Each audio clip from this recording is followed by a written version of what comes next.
Boa noite a todos. Vamos começar hoje a nossa aula sobre direito militar e sindicância. Essa matéria caiu em diversas outras provas do Exército e quase sempre ela é a mesma coisa. É mais cobrado sindicância do que direito militar. Então, direito militar é uma matéria que não é muito utilizada, apesar do nosso meio ser militar. Nós usamos mais a sindicância no nosso dia a dia. Dificilmente alguém utiliza o código, o direito militar, o Código Penal Militar ou Código de Processo Penal Militar para alguma coisa no dia a dia. Geralmente essas tarefas elas acabam sobrando para quem realmente trabalha na Justiça Militar. Ela que vai definir algumas coisas lá, e o que cabe mais importante para nós aqui, a gente vai ressaltar, lembrando que não precisa se assustar com o Código Penal Militar ou o Código de Processo Penal Militar pelo tamanho dele, né? São milhares de páginas que muitas vezes elas estão só repetindo coisas ali que já estão no Código Penal Civil e que eles simplesmente colocaram de maneira redundante no Código Penal Militar. Então, partindo já para o nosso primeiro tema, a nossa FOG nessa área de jurídica, né, ela aborda 3 temas, que é o Código Penal Militar. O Código Penal Militar ele vai definir o que é crime para a gente. Tá? Então, ele vai dizer o que é crime e quando que é a responsabilidade da Justiça Militar julgar. O Código de Processo Penal Militar ele é utilizado logo depois do Código Penal Militar. Depois que eu já sei que houve um crime, depois que eu já tipifiquei ele, que é achar o tipo dele, o que está escrito combinar com o que aconteceu na realidade, então eu passo para o Código de Processo Penal Militar e ele vai me dizer como lidar com esse crime. Tá? Então, o como lidar com crime já é uma instância mais à frente. Tá? Então, também não cabe no nosso dia a dia. E, por fim, sindicância, que é, apesar de nós estarmos sempre fazendo sindicância, desde o aperfeiçoamento, muitas vezes a gente tem alguns vícios na sindicância ou acha que algumas regras que são utilizadas na prática, elas estão no código e na verdade não estão. Então aqui a gente tem algumas pegadinhas, alguns detalhes. Então, para a prova, já adiantando, fiquem espertos porque vai cair muito mais sindicância do que Código Penal Militar e Código de Processo Penal Militar. Então, não precisam perder muito cabelo, né, com essa parte de justiça militar propriamente dita. A gente foque mais em sindicância, que é mais prático e é mais fácil de cobrar. Então, partindo já direto para o nosso Código Penal Militar, o nosso Código Penal Militar, ele define o que é crime militar, tá? E ele vai trabalhar com essa ideia de crime e vai nos orientar nesse assunto. Para a gente saber, não está no CPM, provavelmente não cai na prova, mas é bom a gente saber. Tá? Então, essa é a organização judiciária da Justiça Especial Militar. Todas as outras justiças, a gente ouve falar de primeira instância, segunda instância, Tribunal Superior, recorrer. Isso não existe na Justiça Militar. A Justiça Militar ela não tem segunda instância. Tá? Ela só tem uma instância, que é a Auditoria Militar das CJMs, tá? Que vai definir, né, são as circunscrições judiciárias militares, vão abarcar, dentro dessas CJMs, vão ter as auditorias militares, tá, que são os órgãos de primeira instância, na verdade, de única instância dentro da Justiça Especial Militar. Muitas vezes o pessoal tenta fazer uma associação de que o Superior Tribunal Militar ele é a segunda instância, mas não é. Tá? O Superior Tribunal Militar ele se equipara em questão de competência com o Superior Tribunal de Justiça, por exemplo, que não é terceira, não existe terceira nem quarta instância dentro do direito brasileiro. No direito brasileiro existe primeira e segunda instância e os tribunais especializados ou superiores. Tá? Então, não existe segunda instância na Justiça Militar. Se cair na prova, tem muita gente que chama isso erradamente, erroneamente, né? Eu chamo o Superior Tribunal Militar de segunda instância, apesar de não ser. Então, a gente dá uma tolerada, porque é eles que estão avaliando a gente, né? Então, a gente entra no jogo deles, mas, a princípio, saibam que não há segunda instância na Justiça Especializada Militar. A Justiça Especial Militar ela já começa com as auditorias militares, que já são órgãos colegiados, já são órgãos que se equiparam à segunda instância, que são tribunais colegiados da Justiça Comum, e dali sai a sentença. O único meio de apelação seria para o Superior Tribunal Militar. Então, já é a mesma apelação que a gente faz em qualidade de matéria que se faz na Justiça Comum. Quando você tem alguma questão de lei ordinária, você apela para o Superior Tribunal de Justiça. E quando você tem alguma coisa constitucional, para o Supremo Tribunal Federal. O Supremo Tribunal Federal e o Superior Tribunal de Justiça, eles não são instâncias uma acima da outra. Não é eu passo primeiro por aqui para depois ir para aqui. O destino dos meus tribunais são por questão de matéria. E é natural que o Superior Tribunal de Justiça se subordine ao STF, afinal a Constituição é a lei mor brasileira. Então o STF muitas vezes vai definir coisas que o Superior Tribunal de Justiça vai obedecer. Tá? Então eu não equiparo, eu não coloco todos numa hierarquia simples que eu vou seguindo os passos até chegar no Supremo Tribunal Federal, que é a minha última instância. Não existe isso. Tá? Só existem duas instâncias e para a Justiça Militar só existe uma instância, que é a Auditoria Militar. A Auditoria Militar é onde está o Conselho Especial de Justiça e o Conselho Permanente de Justiça. Nós falamos deles quando a gente estava lá no Estatuto, né, falando que os militares seriam julgados por esses conselhos. Se for oficial, é o Conselho Especial de Justiça, que é montado para aquele julgamento. Se for praças ou civis, é o Conselho Permanente de Justiça, que permanentemente é escalado, os oficiais são escalados pela Justiça Militar para comporem esse conselho. Esse conselho, não vamos perder muito tempo com isso, mas esse conselho ele é misto. Tá? Ele é um misto de juízes militares e um juiz auditor, que é um juiz togado. É o juiz que era civil, passou na prova, é formado em direito, fez os seus cursos, as especializações, e hoje ele é juiz militar. Mas ele é um juiz que nós chamamos de juiz auditor. Tá? Hoje em dia, o papel do juiz auditor está começando a crescer um pouco. Ele tem muitas vezes dirigido algumas audiências, apesar do presidente, quem preside o Conselho Especial de Justiça e quem preside o Conselho Permanente de Justiça é um militar da ativa, tá? Que não é formado, não tem nenhuma especialização na área de direito, não tem nada a ver com isso, mas ele vai exercer esse trabalho de presidir os conselhos. Isso acontece nas auditorias. Das auditorias, se houver causa de recorrer, vai ser recorrido direto para o Superior Tribunal Militar. Então, essa é a estrutura judiciária militar. Tá? Esquece toda aquela justiça comum. Isso aqui só para a gente saber, para a prova, o que existe. Tá? Mas não cai na prova isso daqui. A primeira coisa importante do meu CPM é a competência. Tá? A gente muitas vezes entende competência com a fulano é competente, ele conseguiu fazer o trabalho dele. Então a gente muitas vezes confunde competência com eficiência. Não são a mesma coisa. Tá? Competência é quem tem a responsabilidade de agir. Tá? Quem tem a responsabilidade, por exemplo, de dar uma resposta judicial para aquilo ali. Então, quando eu tenho um crime, onde que esse crime aconteceu? Quem foi contra quem? Foi um civil contra um outro civil num bar.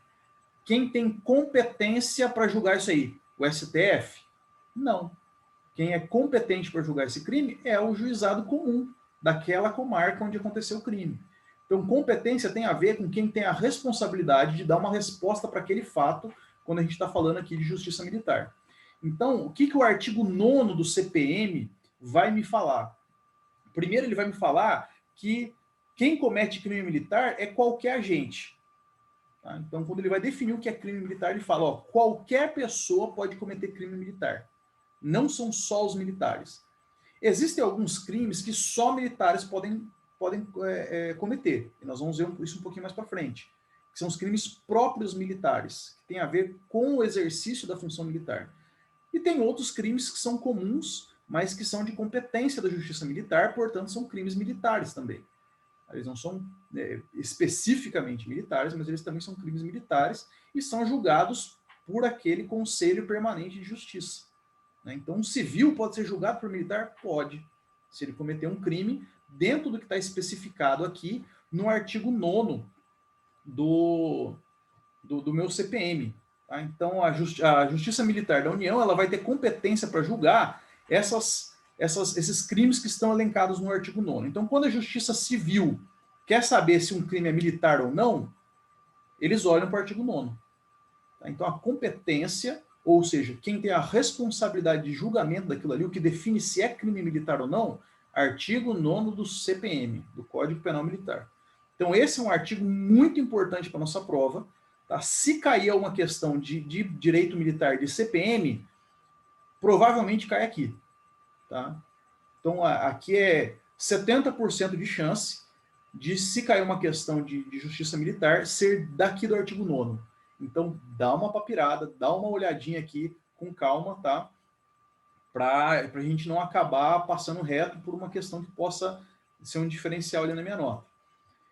Então, o que meu artigo 9º ele fala? Ele fala que são crimes militares, tá? E ele vai elencar ali, nos incisos 1, 2 e 3, o que ele considera crime militar. Tá? Então, a primeira definição ali que ele vai falar é que os crimes militares são os previstos nesse código e previstos na legislação penal quando praticados por, e ele vai dar sequência. Ou seja, eu posso ter um crime militar que não está no CPM, mas que está no Código Penal Comum.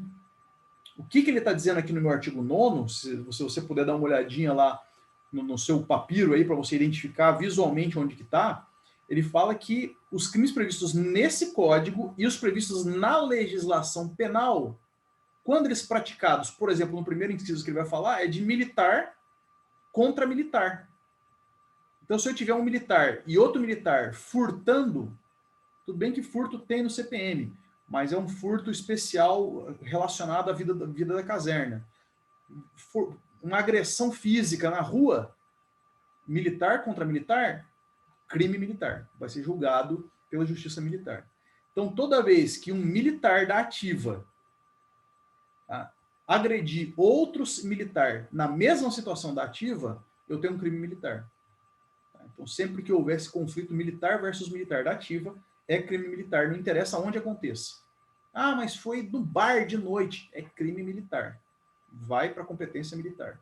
Tá? Então, quando o código fala ali militar em situação de atividade, é militar da ativa, é isso que ele quer dizer. Tá? É um termo mais antigo, mas é isso que ele quer dizer. E o assemelhado esquece, porque já não existe mais essa categoria. Eram alguns civis que se equiparavam a militar da ativa antigamente, que agora já está em desuso.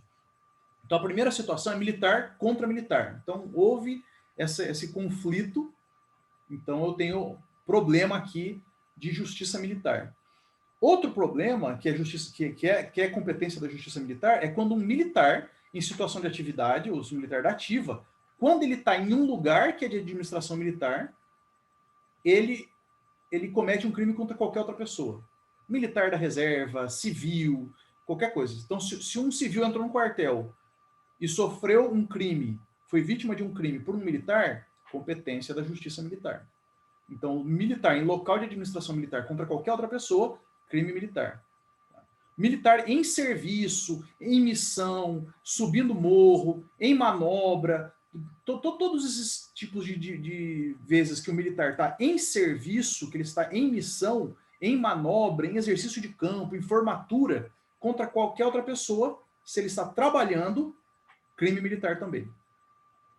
E quando o militar pratica um crime contra o patrimônio ou administração militar. Então, por exemplo, se ele danifica dolosamente um bem irreparável, ele sofre na justiça militar essa persecução. Tá?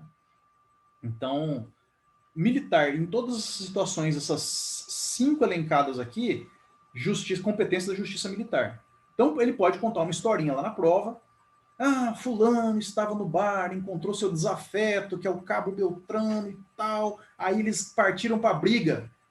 Mandam para a justiça comum ou justiça militar? Justiça militar. Ativa contra ativa, militar. E durante uma formatura, um paisano fez um comentário ofensivo sobre a mãe do soldado fulano. O soldado fulano saiu de forma e deu-lhe no paisano. estava em local de administração militar, crime militar, e assim por diante. Tá? Então, militar nessas situações, sempre que ele cometer um crime, ele vai ser julgado pela justiça militar. Agora, eu tenho o problema quando o civil ataca um militar, por exemplo. Então, se um civil agredir um militar em qualquer lugar, é crime comum. Não tem estresse nenhum. Vai responder na justiça comum, eles vão resolver na justiça comum e assim por diante. Então, por exemplo, uma Lei Maria da Penha, né? O marido agrediu a esposa militar. Onde vai ser resolvido isso? Isso aí vai ser resolvido na justiça comum, normal. Tá? Do mesmo jeito que um militar em casa, por exemplo, não é a administração militar, agrediu um civil ou a esposa dele, por exemplo, julgado na justiça comum. Agora, se o paisano está dentro do quartel, por exemplo, aí é outra história. Se o paisano agride patrimônio militar ou administração militar, se ele comete um crime contra militar dentro do quartel, dentro de um aquartelamento, dentro de um local de administração militar ou em manobra em função, também é competência da justiça militar. E ele vai ser julgado por aquele Conselho Permanente de Justiça que vai dar a resposta sobre o que ele sobre o crime que foi cometido, vai fazer toda a persecução penal dentro dessa administração. Tá? Eu não vou conseguir olhar o chat agora, mas vai colocando as perguntas lá, assim que a gente der a pausa, eu já leio todas e a gente responde de uma vez. Agora, uma coisa que inovou, uma coisa que mudou faz pouco tempo, tá? Pouco tempo não, já faz um bom tempo, desde 97, foi que, desde 2007, foi que os crimes dolosos contra a vida por militares são julgados na justiça comum. Tá? Então, existe uma vara especializada nisso, de crimes dolosos contra a vida, e ele vai para o tribunal do júri, se for militar. Agora, se for militar das Forças Armadas, aí é justiça militar também. Isso alterou na lei, no código que mudou no CPM. Tá? Se você entrar lá no Código do Planalto, já está alterada a lei, tranquilo, tá? Então é o que está valendo hoje, e a nossa prova é sobre o que está valendo hoje. Então, se aparecer lá crime doloso contra a vida, e ele não vai esperar que você classifique isso. Tá? Ele não vai chegar e vai falar assim, houve uma tortura e tal, qual que é o negócio? Não, ele vai falar, fulano cometeu um crime doloso contra a vida durante a manobra, assim, assim, assim. Ele vai deixar bem explícito isso. Tá? Não é voando, não é interpretação, não é pegadinha, não é escondido. A questão tem que ser muito bem colocada. E ele era do exército. Ele cometeu um crime doloso contra a vida e era do exército. Ele vai ser julgado por quem? Justiça militar. Tá? É isso que o nosso código fala. Então dá uma paradinha no artigo 9º do CPM, dá uma lembrada nisso daqui. Não é tão difícil, as situações elas são intuitivas, tá? Então militar contra militar e assim por diante, dentro de quartel, óbvio que vai ser justiça militar e assim por diante, só lembrando que o civil também pode cometer um crime militar. Tá? Crime militar é crime cometido por qualquer agente, desde que se encaixe aqui no artigo 9º, nessa classificação de competência ou classificação de tipificação militar de crime, tá? Então, dá uma paradinha aqui no artigo 9º e dá uma lida. Daí em diante, o CPM ele vai começar a copiar tudo que está lá no Código Penal Civil. Então, ele vai colocar sobre excludente de licitude, ele vai falar sobre tipificação, não há pena sem que lei anterior a defina, ele vai fazer um monte de cópia, isso aí é matéria de direito, não vai cair na prova, apesar de estar no código. Se quiser dar uma paradinha e ler o código inteiro, bacana, vai ficar com muita dúvida, porque o direito brasileiro ele não foi feito para ser entendido. Tá? Então, inclusive, existe um lobby dos advogados que sustenta, uma pequena parcela que sustenta essa dificuldade de leitura de código de legislação brasileira para que o advogado tenha trabalho. Ridículo, né? Mas algumas pessoas defendem isso e é o que acontece, infelizmente. As leis elas não são tão fáceis de entender. Então, não precisa ficar preocupando com definição jurídica disso, daquilo. O que interessa para nós é exatamente o que é aplicável para a nossa vida, que é aplicável para o próximo posto que eu vou conseguir, que é o de oficial. Então, não se preocupa com definições de militar. Nossa, eu não sei o que é um excludente de culpabilidade. Não se preocupa com isso. porque isso aí não é matéria que nem é cobrada na prática. Isso aí é coisa para o juiz, o promotor, trabalhar em cima. Tá? E você, como oficial recém-promovido, oficial QAO, vai compor um Conselho Permanente de Justiça, você não precisa desses conceitos jurídicos para conseguir exercer. Afinal de contas, o amparo vai ser feito pelo juiz togado. Então, fique tranquilo, vai para as partes principais do Código Penal Militar. Não perde tempo com leitura e tentar achar pelo em ovo aí para tentar decorar tudo, porque não tem necessidade. A próxima parte importante do nosso Código Penal Militar é a parte das exceções. Tá? Então, ele vai me falar que é o seguinte: crime, ele acontece independente das circunstâncias que existem sobre ele. Tá? Então, por exemplo, eu fui abordado por dois meliantes na rua, eles sacaram a arma, deram um tiro, pegou no meu ombro, eu saquei a pistola, dei um tiro no peito dos dois caras, matei os 2 meliantes. Beleza? Eu fui agredido primeiro, respondi proporcionalmente, isso cheira o quê? O pessoal que está acostumado, legítima defesa. Então não aconteceu crime? Aconteceu. A única coisa é que eu vou dar uma exceção e a pena não vai ser aplicada para esse crime. E essas exceções, as importantes, estão no artigo 42.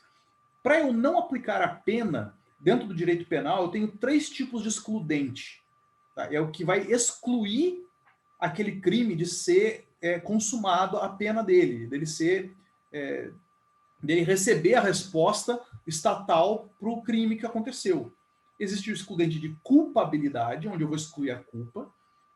Eu vou dizer que tudo bem, aconteceu o crime, tá no código, tudo certinho, mas esse cara não tem como eu culpar ele. Por exemplo, uma pessoa que é incapaz, assim por diante. Eu tenho o excludente de ilicitude, onde eu falo que geralmente quando uma pessoa morre, é crime. Tá? Morre por causas não naturais. Eu vou ter um crime aqui. Só que nesse caso, não é ilícito esse crime.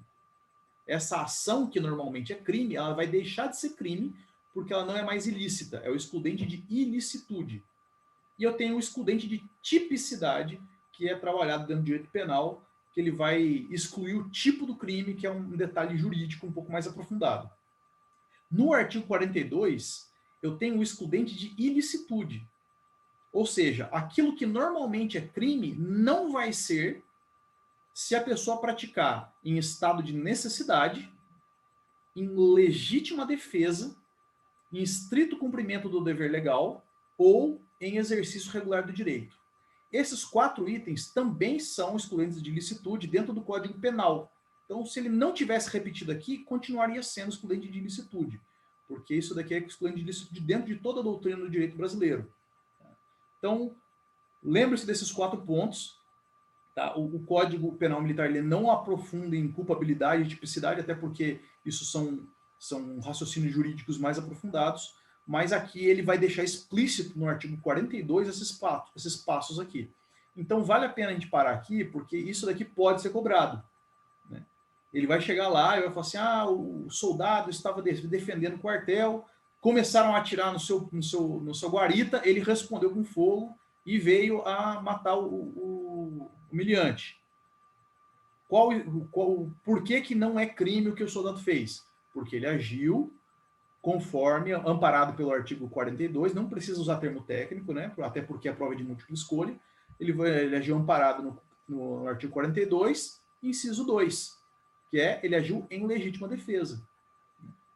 Estavam os 2 soldados praticando nado, treinamento para Guerra na Selva. De repente, 2 sargentos, vamos supor.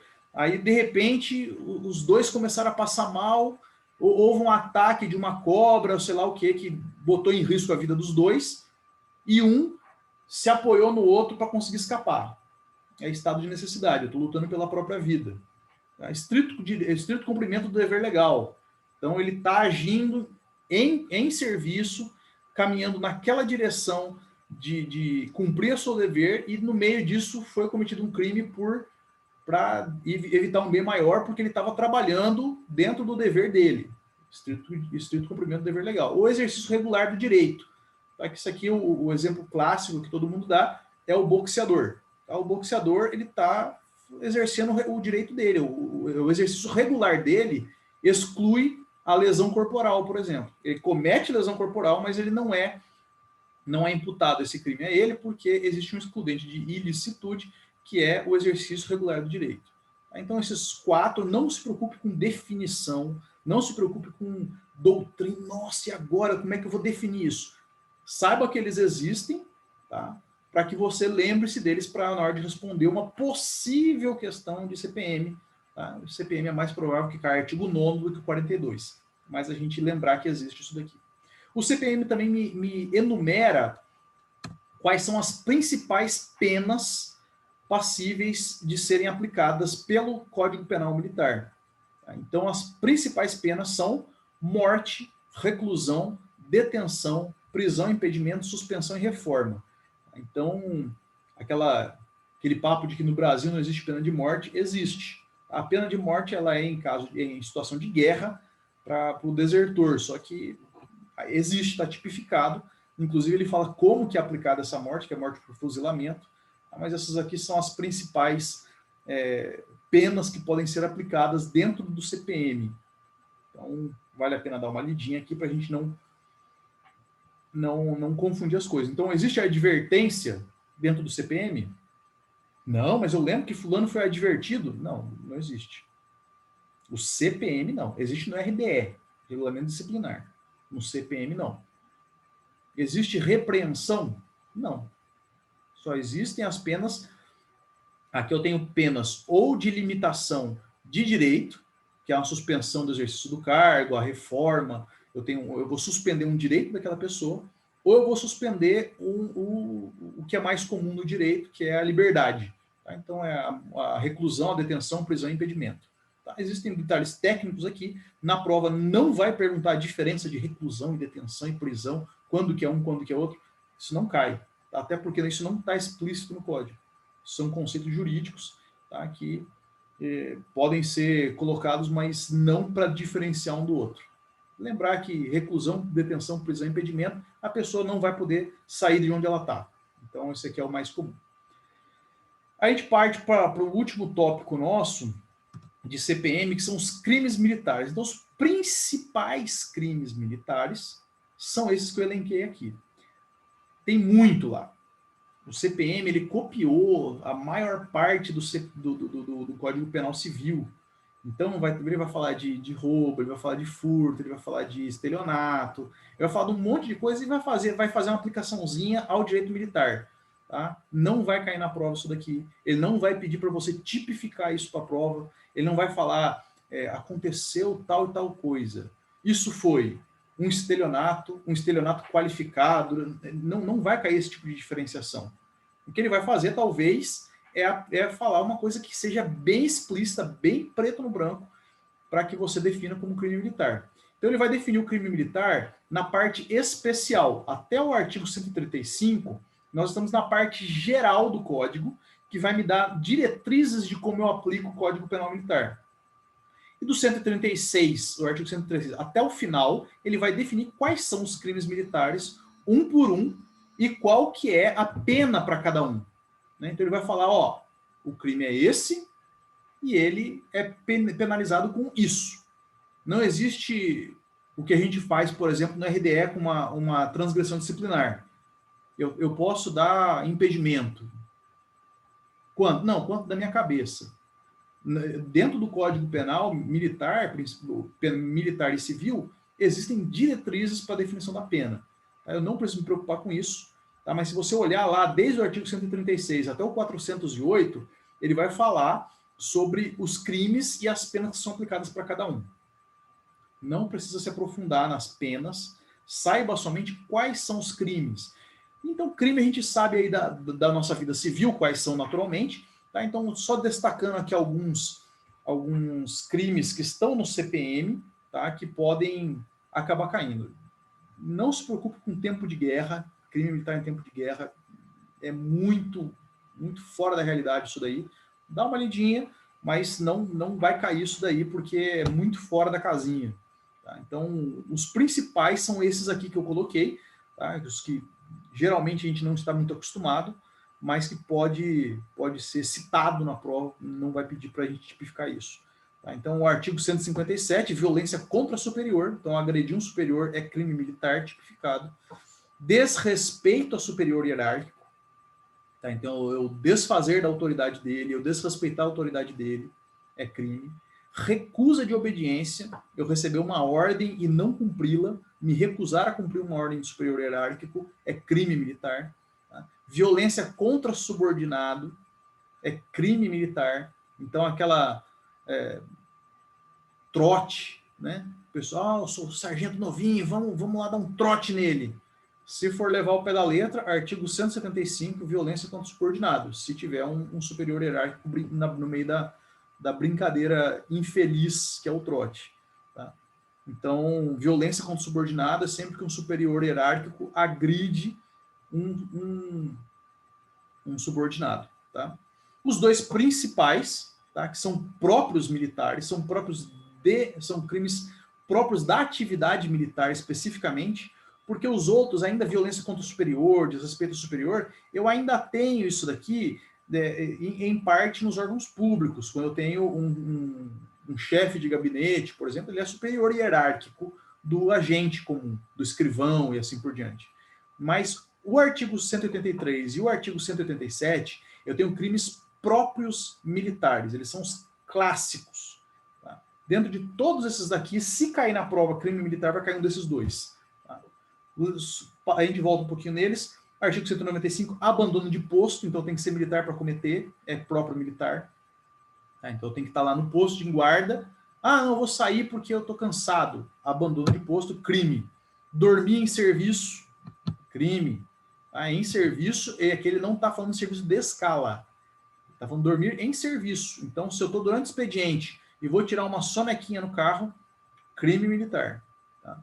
Libidinagem, qualquer ato libidinoso no quartel é crime. Tá? Então, mesmo marido com mulher, eles não podem dar aquele agarrão bacana dentro do quartel, crime militar. Tá? Aqui não define que a relação marital exclui esse crime. Então, aquele clássico, né, do antigão, que vou dar uns pega na sargento novinha, crime militar. Isso aqui é crime, tem pena para isso. O 290, que é o entorpecentes, esse daqui, ele diferentemente do crime civil, dentro de quartel militar, posse também é crime, tá? Então, no meio civil a gente tem aquela diferença de, não, mas era só 1 grama, era só para consumo, tem consumo e tráfico, diferencia. Meio militar não. 1 grama é crime e ele vai preso do mesmo jeito que se ele estivesse portando 200 quilos. Então, entorpecente é crime militar. E o último, desacato, que é o 295, são palavras bem subjetivas. Né? A gente pode ver que, por exemplo, o nosso desespero seria o soldado falou que não ia cumprir a ordem do tenente fulano porque ele chamou o tenente fulano de babaca. Qual foi o crime cometido? Letra A, desrespeito ao superior hierárquico. Letra B, recusa de obediência. Letra C, desacato. Não existe isso na prova. Tá? Isso não vai cair. Ele não vai pedir para você diferenciar um do outro. Isso é uma atividade muito profunda de direito. Tá? A tipificação ela é feita pelo promotor de justiça. Então, você, como militar, como oficial que é recém-promovido, você não vai tipificar crime. A gente não tipifica crime. A gente não tipifica nem no inquérito policial militar. Quem tipifica o crime é o promotor de justiça. Tá? Então, fique tranquilo quanto a essa diferença. Mas eu não entendi muito bem. Se você entendeu que existe uma irregularidade ali, é isso que a gente quer chegar. Se eu conseguir identificar que aquilo ali não é normal e que é crime, pronto, eu cumpri minha missão e agora eu parto para resposta sem estresse. Tá?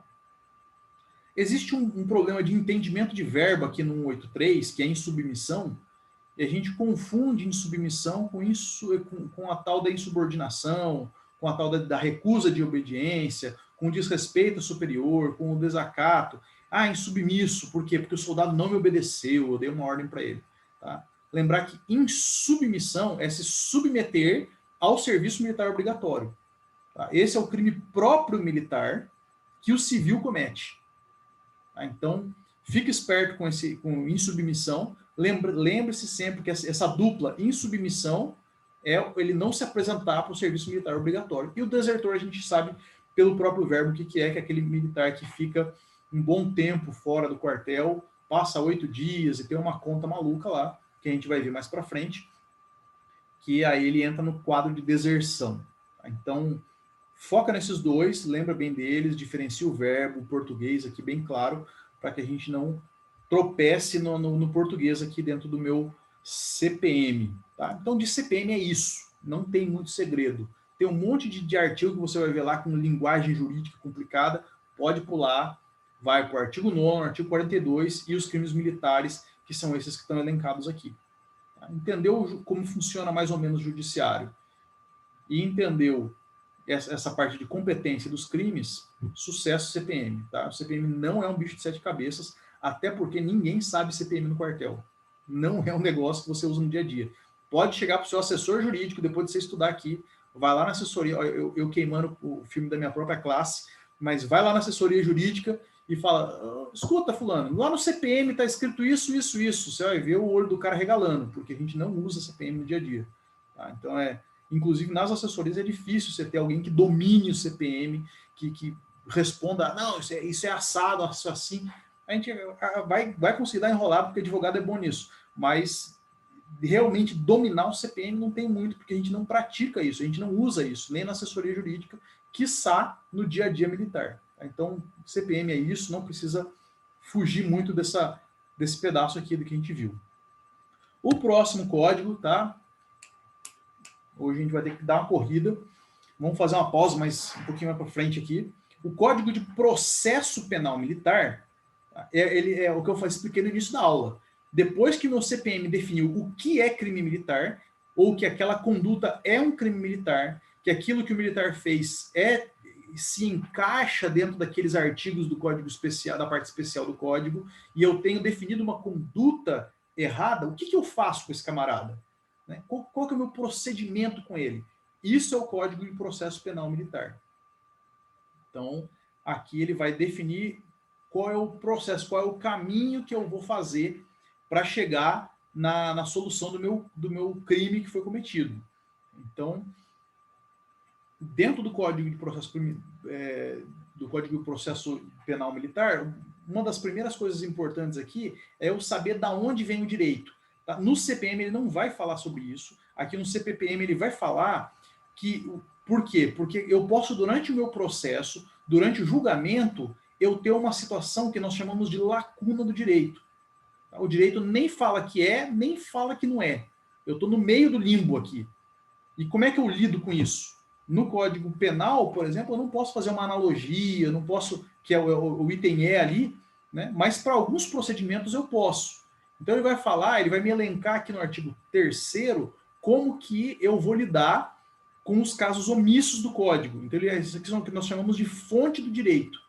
Onde que eu vou para achar a classificação do que eu estou procurando. Então a primeira fonte, na verdade a fonte do direito, é o Código. Tá? Essa é a única fonte de direito do direito que eu tenho no Código Penal Militar. Mas, nos casos omissos, eu uso essas fontes secundárias, tá? Que são elencadas letra A, da linha A até a ECO, tá? Do meu artigo 3º. Então, dá uma lida aqui. Isso aqui já foi cobrado em outros cursos, em outros concursos, em outros casos de aplicação do CPM. Tá? Então, dá uma lidinha, vale a pena. Tá? Então, ele vai falar aqui que a legislação de processo penal comum, então, o que eu não achar no penal militar, eu olho para o comum. O que o comum faz é a minha referência de como que eu vou lidar aqui com o caso que eu não tenho explícito e eu tenho que lidar com ele. Tá? Então, isso aqui não vai servir para definir um crime, mas vai servir para eu como lidar com esse crime. Tanto que ele fala aqui que os casos omissos nesse código, eu vou para o processo penal comum, não para o código penal comum. Tá? Porque para classificar um crime é lá no CPM. Agora, como eu vou lidar com os casos omissos aqui no CPPM, eu posso olhar para o Código de Processo Penal Comum. Aí eu vou aplicar o que a gente chama de subsidiariamente ao Código Penal Militar, de Processo Penal Militar. Eu vou pela jurisprudência, Dentro da administração, numa sindicância, eu não olho para a jurisprudência. Tá? A jurisprudência não serve para a vida administrativa. Ela pode me balizar para eu saber o que vai acontecer depois. Mas dentro do processo penal, eu sim posso olhar para a jurisprudência. Então, muitas vezes a jurisprudência ela vai me dar resposta para aquelas coisas que primeiro eu fui para o Código de Processo Penal Comum, achei ali um jeito de lidar com a situação, e a minha jurisprudência, num caso julgado anteriormente, vai falar, não, foi bacana, pode fazer assim a partir de agora. Então, a jurisprudência é uma ótima fonte de eu ver como eu lido com essas coisas. A letra C é a pegadinha. Tá? Então, a letra C passa ali o iluminador. Tá? Por quê? O costume militar define como que eu lido com um determinado crime. Tá? Então, se eu não tenho definido no meu código, não tenho jurisprudência, não tenho uma relação com o Código de Processo Penal Comum, como que o militar naturalmente lida com esse tipo de situação? Letra C, eu vou aplicar os usos e costumes militares. Dentro do direito civil, isso aqui também existe, tá? Mas a diferença é que aqui eu vou aplicar os usos e costumes militares. Por isso que o meu Conselho Permanente de Justiça, ou o meu Conselho Especial de Justiça, é composto por militares. Porque eles naturalmente sabem como lidar com esse tipo de coisa. É intuitivo da caserna. A gente lida com isso do dia a dia e a gente só percebe na hora de aplicar. Tá? Então, a letra C é muito importante. Pegadinha, marca aí, faz uma setinha, uma iluminação aí, porque isso aqui parece estranho para a gente, mas é isso mesmo. Tá? Eu vou lidar com crime por usos e costumes militares. Tá? Pelos princípios gerais do direito, aí eu começo aquelas frases para justificar qualquer tipo de ação, e pela analogia, por último, né, que eu vou falar assim, se uma situação parecida eu faço isso, então eu vou fazer aqui também. Eu faço uma analogia. Eu posso fazer isso no processo. Eu não posso fazer isso com crime. Não, o cara furtou, mas aqui foi um pouquinho diferente, isso vai ser crime também. Eu vou tratar como crime. Não. Os crimes são aqueles lá, explicitamente colocados no Código Penal Militar. Aqui eu já estou depois da aplicação do código. Depois de eu já saber qual crime que é, como que eu lido com eles, pode ser por analogia. Tá? Como nós começamos a aula um pouquinho atrasado, vamos seguir um pouquinho até dar os 50 minutos, a gente faz uma pausa. Vai dar para a gente bater, se Deus quiser, o inquérito policial militar. Tá? Senão a gente avança um pouquinho. O inquérito policial militar é uma das atividades mais importantes do quartel. É difícil cair na prova? Eu acho difícil. Aposta do Caleb. Por quê? Porque o inquérito policial militar ele não é uma atribuição que vai ser colocada sobre o oficial QAO, por exemplo, sobre um tenente QAO. Pelo contrário. Tá? Então vai ser sempre um oficial de capitão para cima, tá? Conforme está escrito lá no artigo 15. Então não cai muito naquelas responsabilidades que podem ser acometido com esse novo posto que nós estamos mirando com o Chacal. Tá? Então, o CHQO ele não vai me preparar para ser encarregado de inquérito, apesar de eu chegar a capitão no final da carreira, ele vai me preparar talvez para ser um escrivão. Tá? Então, vamos bater ponto a ponto aqui. Todo inquérito policial, ele é conduzido pela polícia judiciária. Tá? Isso no meio civil e no meio militar. A polícia judiciária é a polícia competente, o camarada competente para fazer um inquérito policial. As polícias judiciárias são, nos órgãos federais, é a PF, é a Polícia Federal, eles que fazem esses inquéritos policiais, eles que fazem a investigação. Dentro dos meios estaduais, é a Polícia Civil, eles são a Polícia Judiciária. Tá? A polícia Militar do Estado, ela é a polícia de defesa. Ele vai tratar daquele primeiro impacto do ilícito. Quem faz o inquérito policial é o delegado de polícia, o delegado civil. Tá? Então, ele é a polícia judiciária. E no meio militar, a polícia judiciária militar, ela está lá no artigo 7º, que é o comandante de OM, é o mais próximo de nós. Então, se a gente lembrar quem pode abrir um inquérito policial militar, que geralmente é o mesmo que abre a sindicância, para a gente lembrar as competências, é a minha polícia judiciária. Então, eu não posso confundir a polícia judiciária militar. É a polícia do exército, é a PE. Não. Polícia judiciária é o responsável pelo inquérito policial militar. Não é o encarregado, é o responsável. Então, num meio mais próximo de nós, é o comandante de OM. Então, dá uma olhadinha lá no artigo 7º, vê quem pode abrir inquérito policial militar, você vai ver quem são as autoridades delegadas ali, autoridades responsáveis ali por fazer esse inquérito. Tá?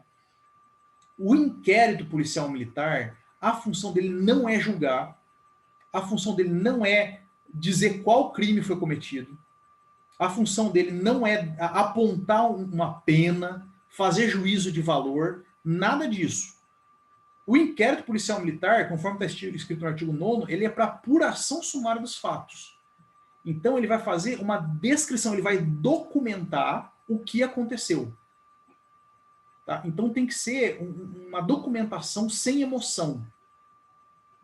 Não, porque o vagabundo... Não existe isso. Não existe julgamento de valor dentro do inquérito policial militar.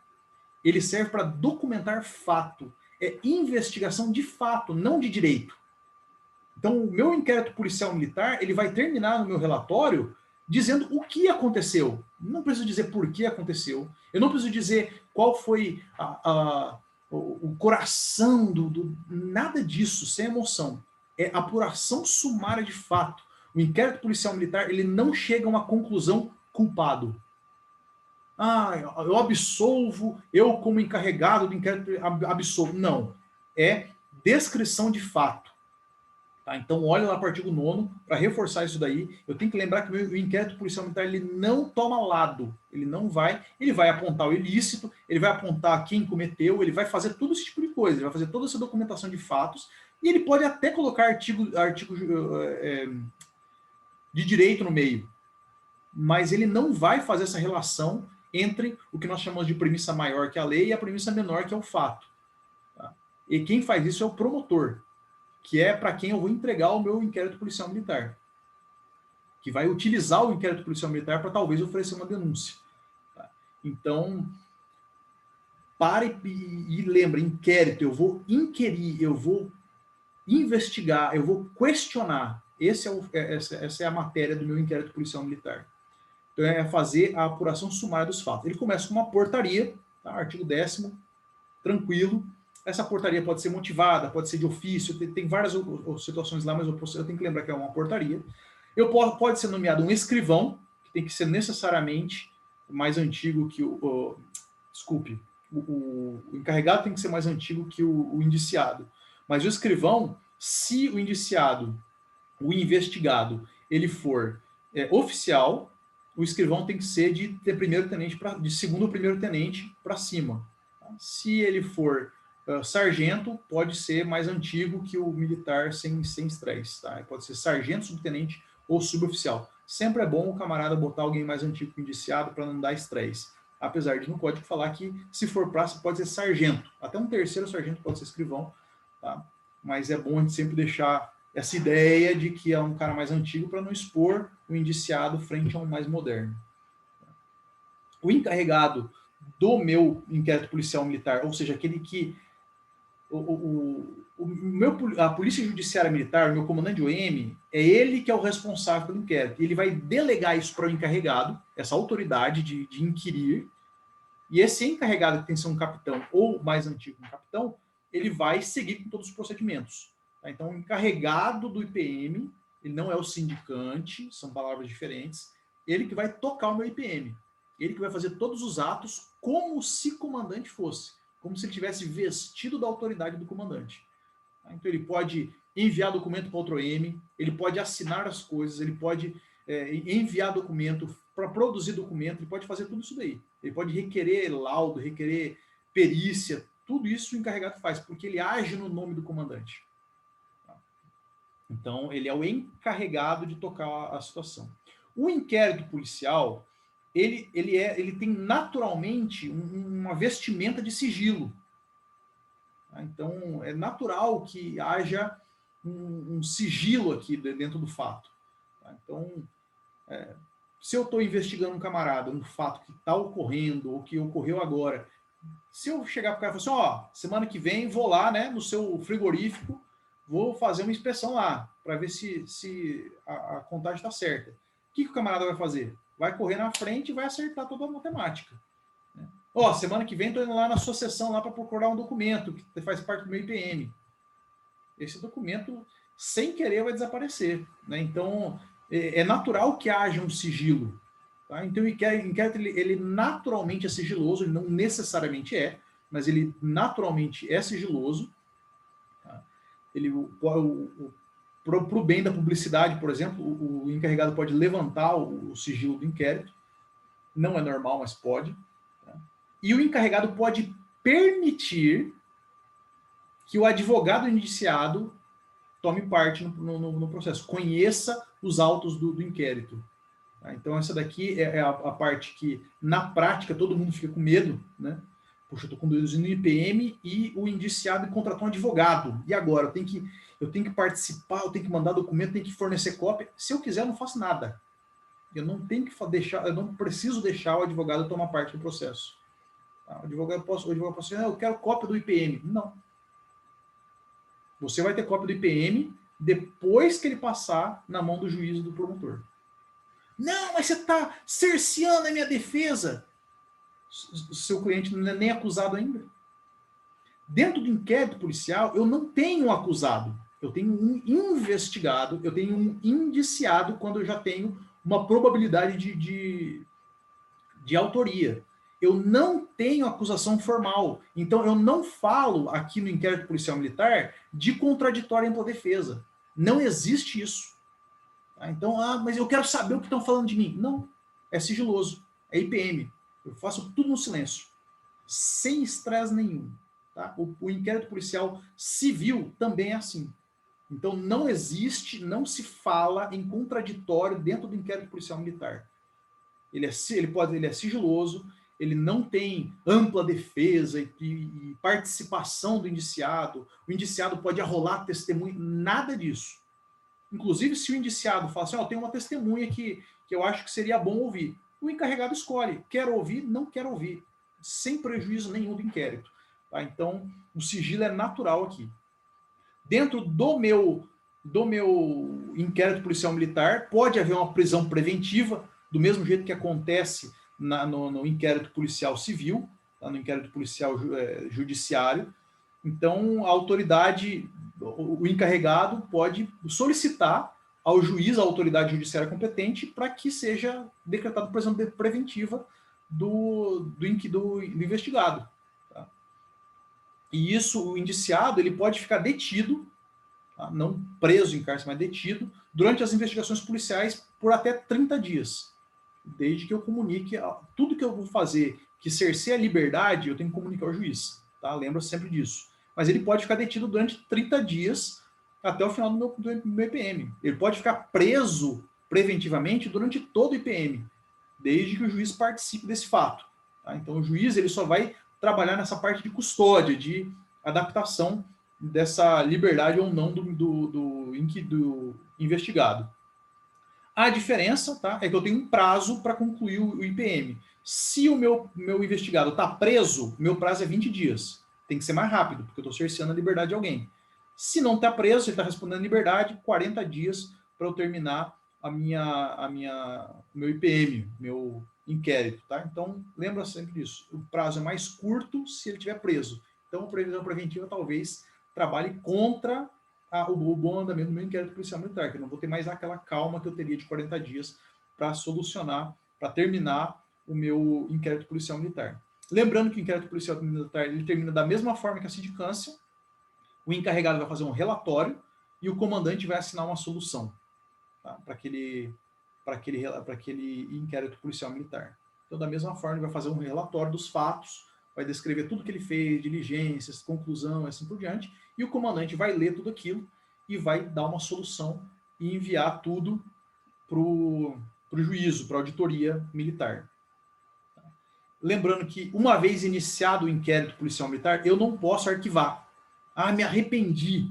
Caramba, fiz uma besteira aqui, agora eu quero arquivar. Vou sumir com isso daqui antes que o juiz descubra. Eu não posso. Inquérito policial militar, só quem pode arquivar, tá, é o promotor, tá, com autorização do juiz. Tá? Então, os dois vão dar uma olhada lá, mas é função privativa da promotoria o arquivamento de IPM. Aí o promotor vai olhar, vai falar assim, tem indícios, não tem indícios, eu quero que investigue mais, e ele que vai definir se é arquivo ou não. Então eu não posso, de ofício, o comandante da UEM falar, caramba, vamos esconder isso aqui. Não existe isso. Tá? Isso é crime, ele não pode, é crime contra a atividade judiciária, ele não pode arquivar de ofício, tem que sempre remeter. Tá? Então, para a gente terminar antes do nosso intervalo, fica aqui uma sequência dos fatos, tá? Na sequência aí da setinha. Tá? Então, eu tenho um fato que ocorreu, eu tomo minhas medidas preliminares, eu vou definir se eu vou abrir inquérito policial militar, vou preservar prova, assim por diante. Eu abro uma portaria em que vai ser delegada aquela autoridade da Polícia Judiciária Militar, que é o meu comandante, para um encarregado. Essa portaria é instaurada, tá? Então ela é publicada, ela é validada, e eu posso designar um escrivão que vai assinar um compromisso, eu vou fazer autuação dos fatos, ou seja, eu vou colocar nos autos, isso o encarregado vai fazer, ele vai concluir para despacho, vai despachar com a autoridade judiciária, com a minha autoridade judiciária, tá? Desculpa, ele vai despachar com minha polícia judiciária militar, que é o comandante da UEM, tá? E vai ser juntado tudo isso, tá? Depois do despacho do que ele vai fazer dentro do inquérito. Vou fazer a oitiva de testemunhos, vou fazer a parte de investigação propriamente dita, tá? Vou fazer os meus exames periciais e outros procedimentos que eu julgar necessário, e aí eu vou concluir e fazer um relatório. Esse relatório vai para a solução do comandante, junta tudo isso, faz uma remessa, tá, junto com a solução, que é o último item lá, e remete tudo para a auditoria. Tá? Então essa aqui é a sequência natural dos fatos, não vai ser questionado o que vem antes, o que vem depois, tá? Até porque o inquérito policial militar ele não é um processo, ele não é um processo lógico com a sindicância, tem que estar em ordem cronológica, ele não é um procedimento, ele é um inquérito. Então, o cara pode fazer uma inquirição primeiro, para depois ver uma prova, para depois ouvir o indiciado, para depois ver testemunho. Não tem sequência aqui. Tá? Então, ele faz o que for melhor para a investigação. Isso é liberdade do encarregado. Então, não se preocupe muito com a sequência, é só para a gente ter ideia do curso natural dos fatos, tá? Até a gente chegar na nossa assessoria. Vamos fazer uma pausa. Tá? Agora são 8h05. Então, vamos fazer uma pausa para a gente passar para o auto de prisão em flagrante, tá? Para a gente continuar nossa parte de direito, para depois a gente passar para a nossa parte de sindicância. Então, uma pausa de 10 minutos. Então, continuando a nossa jornada de estudos sobre direito militar, a gente passa do IPM para o auto prisão em flagrante. O auto prisão em flagrante é outra peça que a gente tem aqui, outro instrumento que nós temos bem detalhado no CPM, no CPPM. Tá? Então, é bom lembrar que o CPPM ele não vai me dar modelo. Tá? Ele não vai chegar assim e falar assim, ó, margem 3, espaçamento 6 pontos, 2 espaços simples entre um e outro. Ele não dá modelo, ele fala o que tem que ter.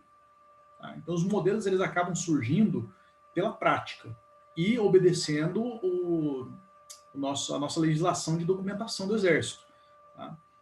Mas eu não vou ter, por exemplo, assim, se por acaso um dia, infelizmente, a gente precisar fazer uma auto prisão em flagrante, não precisa se preocupar com fonte, assim por diante, que vai invalidar o meu auto prisão em flagrante. Isso aí são características secundárias.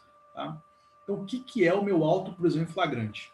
Primeira coisa, que a nossa prisão em flagrante, num sentido mais amplo, elas são 4 passos que eu dou. Tá? Então, se eu prendo alguém em flagrante, eu dou 4 passos, necessariamente. O primeiro passo é a captura. Tá? Então, o código vai falar no artigo 221 que ninguém será preso senão em flagrante delito ou por ordem de autoridade competente. Então, para eu prender alguém, tem que ser em flagrante. Então, no artigo 244, ele vai falar para mim o que é o flagrante delito. Tá? Então, no artigo 244, ele vai falar, o flagrante delito é o delito que considera assim, em flagrante delito, aquela pessoa que está cometendo crime, acabou de cometer, é perseguido logo após e é encontrado logo depois, com instrumentos. Existe uma discussão violenta dentro do direito sobre o que é esse perseguido logo após e encontrado logo depois, então não se preocupe que não vai ser assim. Tá? Se por acaso cair a PF, vai cair foi pego com a boca na botija, no fato, no ato. Tá? Então não precisa se preocupar muito com isso, mas no artigo 244 vai detalhar o que é a prisão em flagrante. Tá? Então o artigo 221 vai falar que, primeiro, tem que ser flagrante para eu poder prender, já que eu estou falando de autoprisão em flagrante. Tá? E no 230 vai falar que a captura, quando é flagrante, ela se dá pela simples voz de prisão. Então não tem uma fórmula mágica, eu não tenho que recitar um texto, eu simplesmente vou falar, você está preso. Pronto. A captura está concluída com a voz de prisão. Se a pessoa vai se sujeitar à voz de prisão, aí é outra história. Né? É natural que, por exemplo, um policial cerque um bandido e fala assim, você está preso. Pronto, o cara vai obedecer o policial está armado e tal. A gente em serviço, com arma na mão, talvez imponha esse respeito. Mas, na verdade, é que qualquer pessoa pode prender qualquer pessoa que esteja cometendo uma prisão em flagrante. Então, a minha avó está caminhando pela calçada da rua, o seu andador, ela vê um rapaz batendo na bolsa de uma mulher. Ela pode dar voz de prisão para a pessoa. O bandido não vai parar nunca, mas qualquer pessoa pode prender, tá? E os militares devem. O militar que não exerce o seu dever de prender o delito cometido em flagrante, ele está prevaricando, tá? Ele está se eximindo de um dever dele e ele responde por isso. Tá? Então, difícil ser levado ao pé da letra, tá? Difícil você ver alguém condenado por não ter dado uma voz de prisão. Então, é mais assim um empurrãozinho para o militar cumprir o seu dever, do que exatamente uma responsabilização. Tá? Então, aí entra a nossa captura. Da captura, eu vou passar do artigo 245 até o 247 sobre o detalhamento da lavratura do meu auto de prisão. Tá? Então, todo o procedimento que eu vou ter que fazer aqui no meu auto de prisão em flagrante está detalhado do 245 até o 247. Dá uma lidinha lá com calma, tá? É bem procedimental, faça isso, depois faça isso, faça aquilo, apresenta o preso para o comandante ou professor de dia, aí serão ouvidos o condutor, a testemunha que acompanha, e assim por diante, tá? Ele vai dar todos os detalhes de como que você tem que fazer isso daqui. Mnemônico rápido para a gente lembrar, tá, do que fazer nesse meio tempo é o CTI.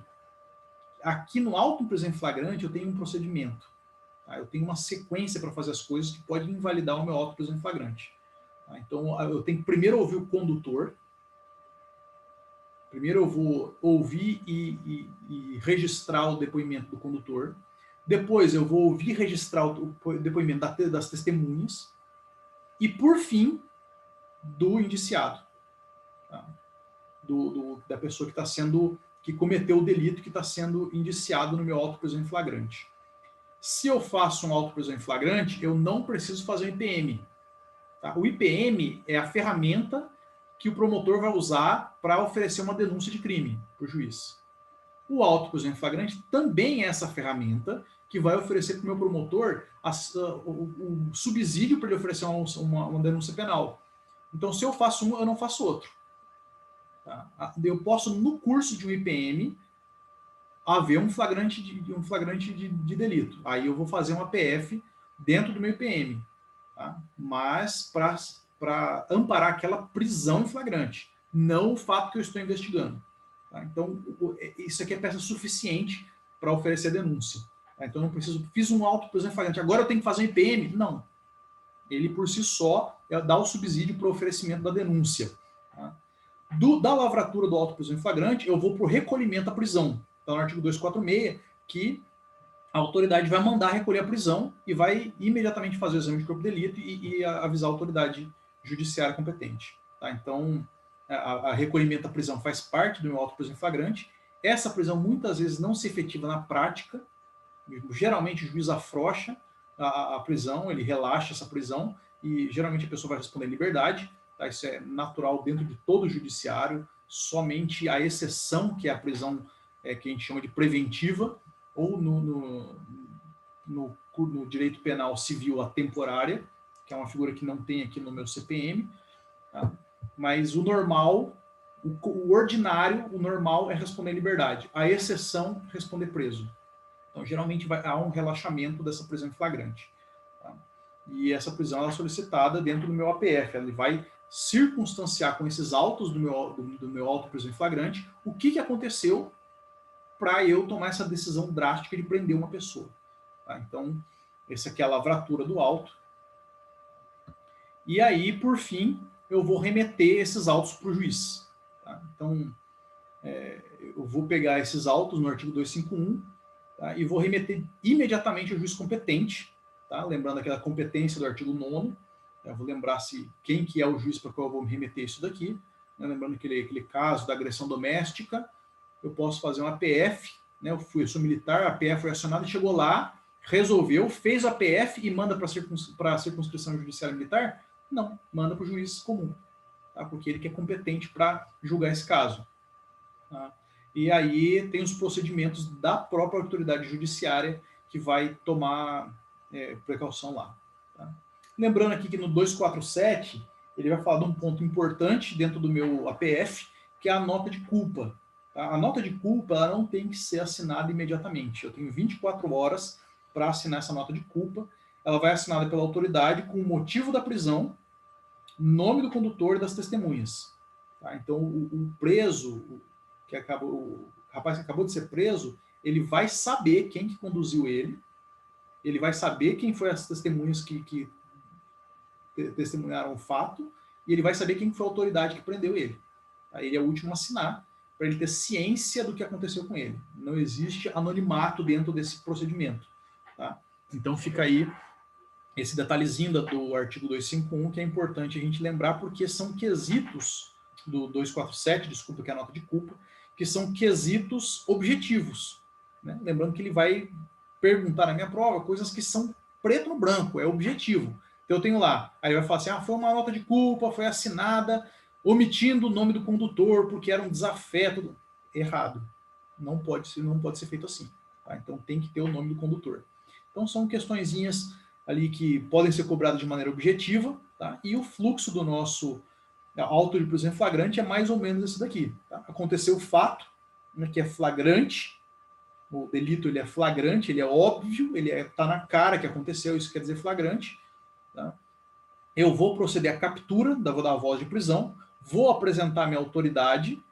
Quem que é essa autoridade? É a polícia judiciária do caso, que é o meu comandante ou o oficial de dia na ausência do comandante. Vou fazer a autuação do meu auto prisão em flagrante, posso designar um escrivão para isso, vou lavrar o auto, lembrando que eu tenho que obedecer a ordem de condutor, testemunha e indiciado para ouvir, vou concluir o meu auto prisão em flagrante, vou despachar, tá? Vou fazer o recebimento de toda essa juntada desse documento, recolhimento da prisão e diligências da pessoa que foi presa, faço a nota de culpa assinando, tá? Até 24 horas depois, eu posso fazer isso com 2 testemunhas, está escrito lá no CPPM, mas a gente não vai detalhar tanto assim, porque a gente não tem tempo.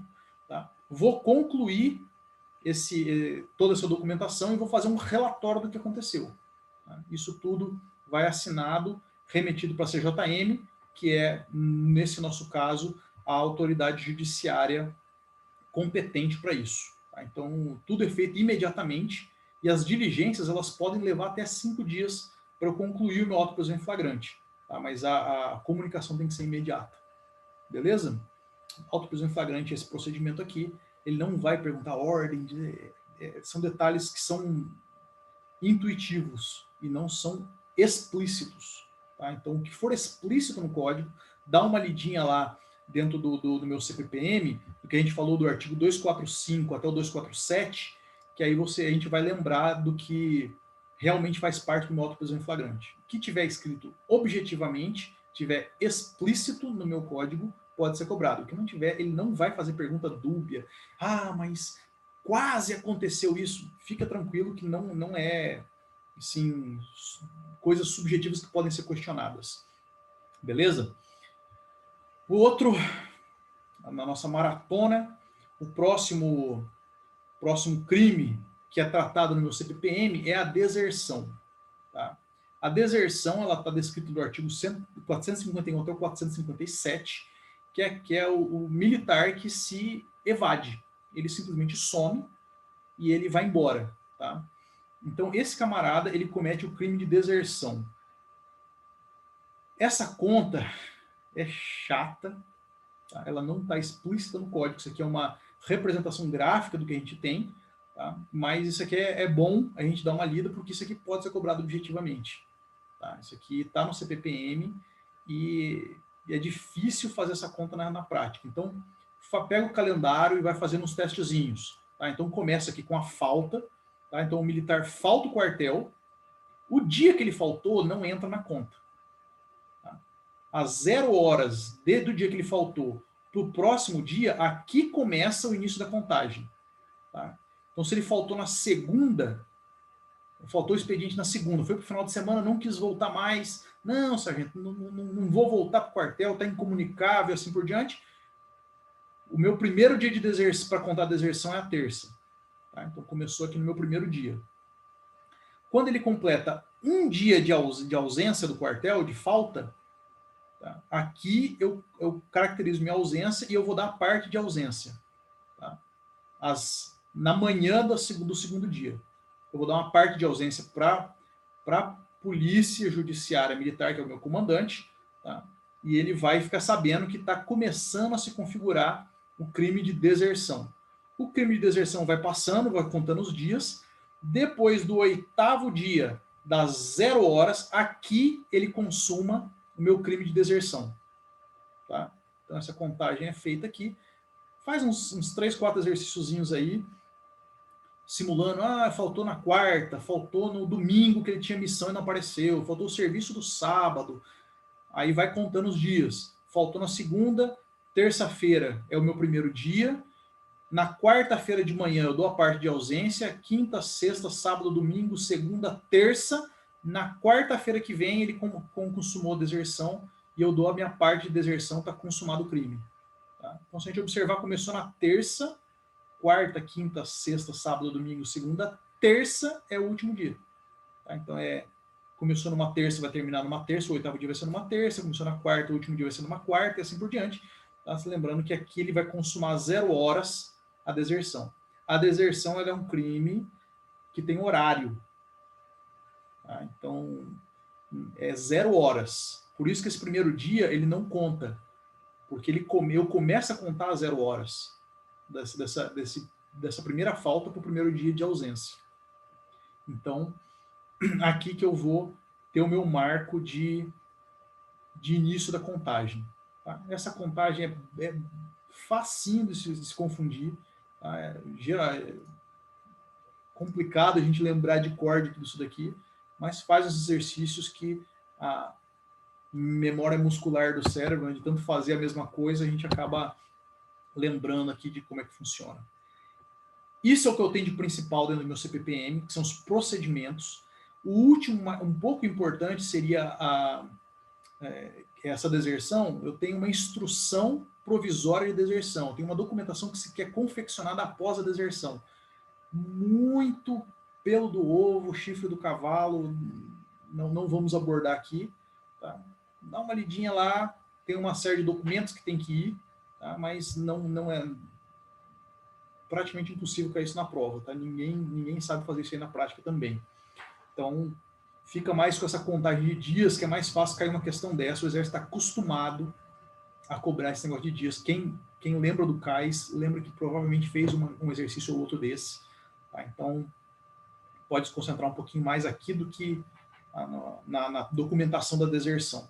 Tá? Então, esses são os procedimentos mais importantes do meu CPPM.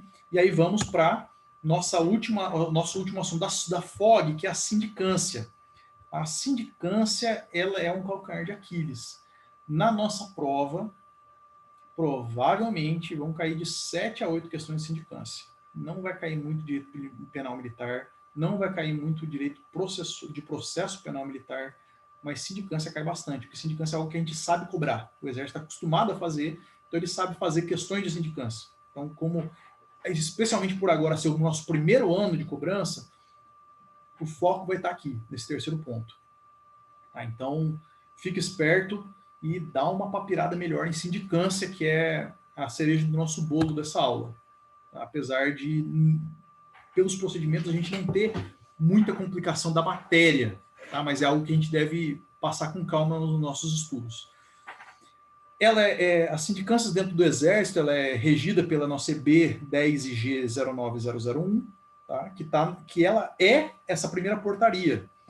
Se você abrir lá o seu Republix, você vai ver que dentro de sindicância tem essas duas portarias que estão valendo, mais nada. Tá? Dentro de procedimento de sindicância, mais nada está valendo. Só essas duas portarias.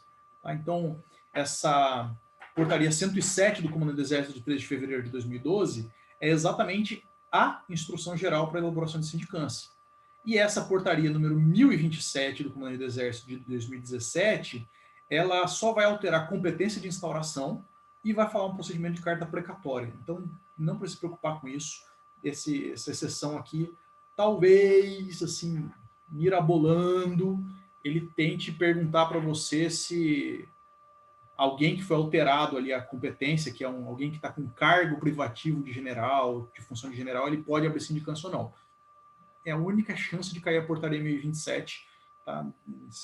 O quesito de carta precatória não muda quase nada, então não precisa se assustar com a portaria que altera. Concentra só na instrução geral, beleza? A sindicância é praticamente a mesma coisa que o meu IPM. Lembra que a gente falou que o meu IPM ele é para apuração de fato? A sindicância também. A sindicância não tem função de julgar. A sindicância ela não faz juízo de valor. Ela não fala se o cara é vagabundo, se o cara é gente boa. Ela não fala se o camarada é culpado de transgressão disciplinar. Tá? Ela serve para apurar fato. O que acontece na sindicância, todo mundo já fez sindicância aqui, e lembra que lá no final tem as medidas tomadas, o meu relatório do que aconteceu, diligências que eu fiz durante a minha sindicância, e no final tem uma conclusão, em que o sindicante ele tem que se posicionar quanto ao fato que ele está investigando. Mas aquilo ali não é o juízo. Aquilo ali é uma orientação de quem fez a sindicância e estudou a fundo a legislação que é pertinente à sindicância.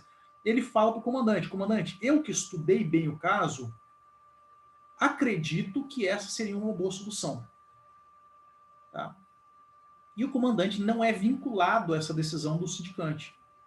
Tá? O comandante ele não pode chegar para o sindicante, apesar de muitas vezes acontecer na prática, e falar assim: não, eu quero que o sindicante altere a conclusão dele. O comandante nem precisa fazer isso.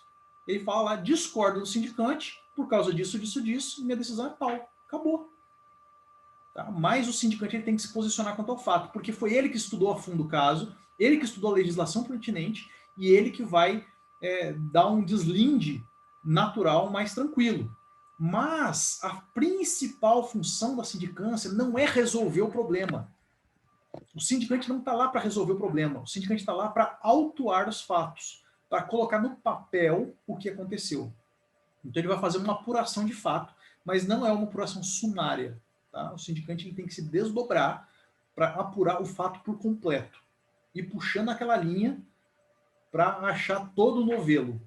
Tá? Então a sindicância mais importante do que a solução de resolver o problema é a apuração do fato.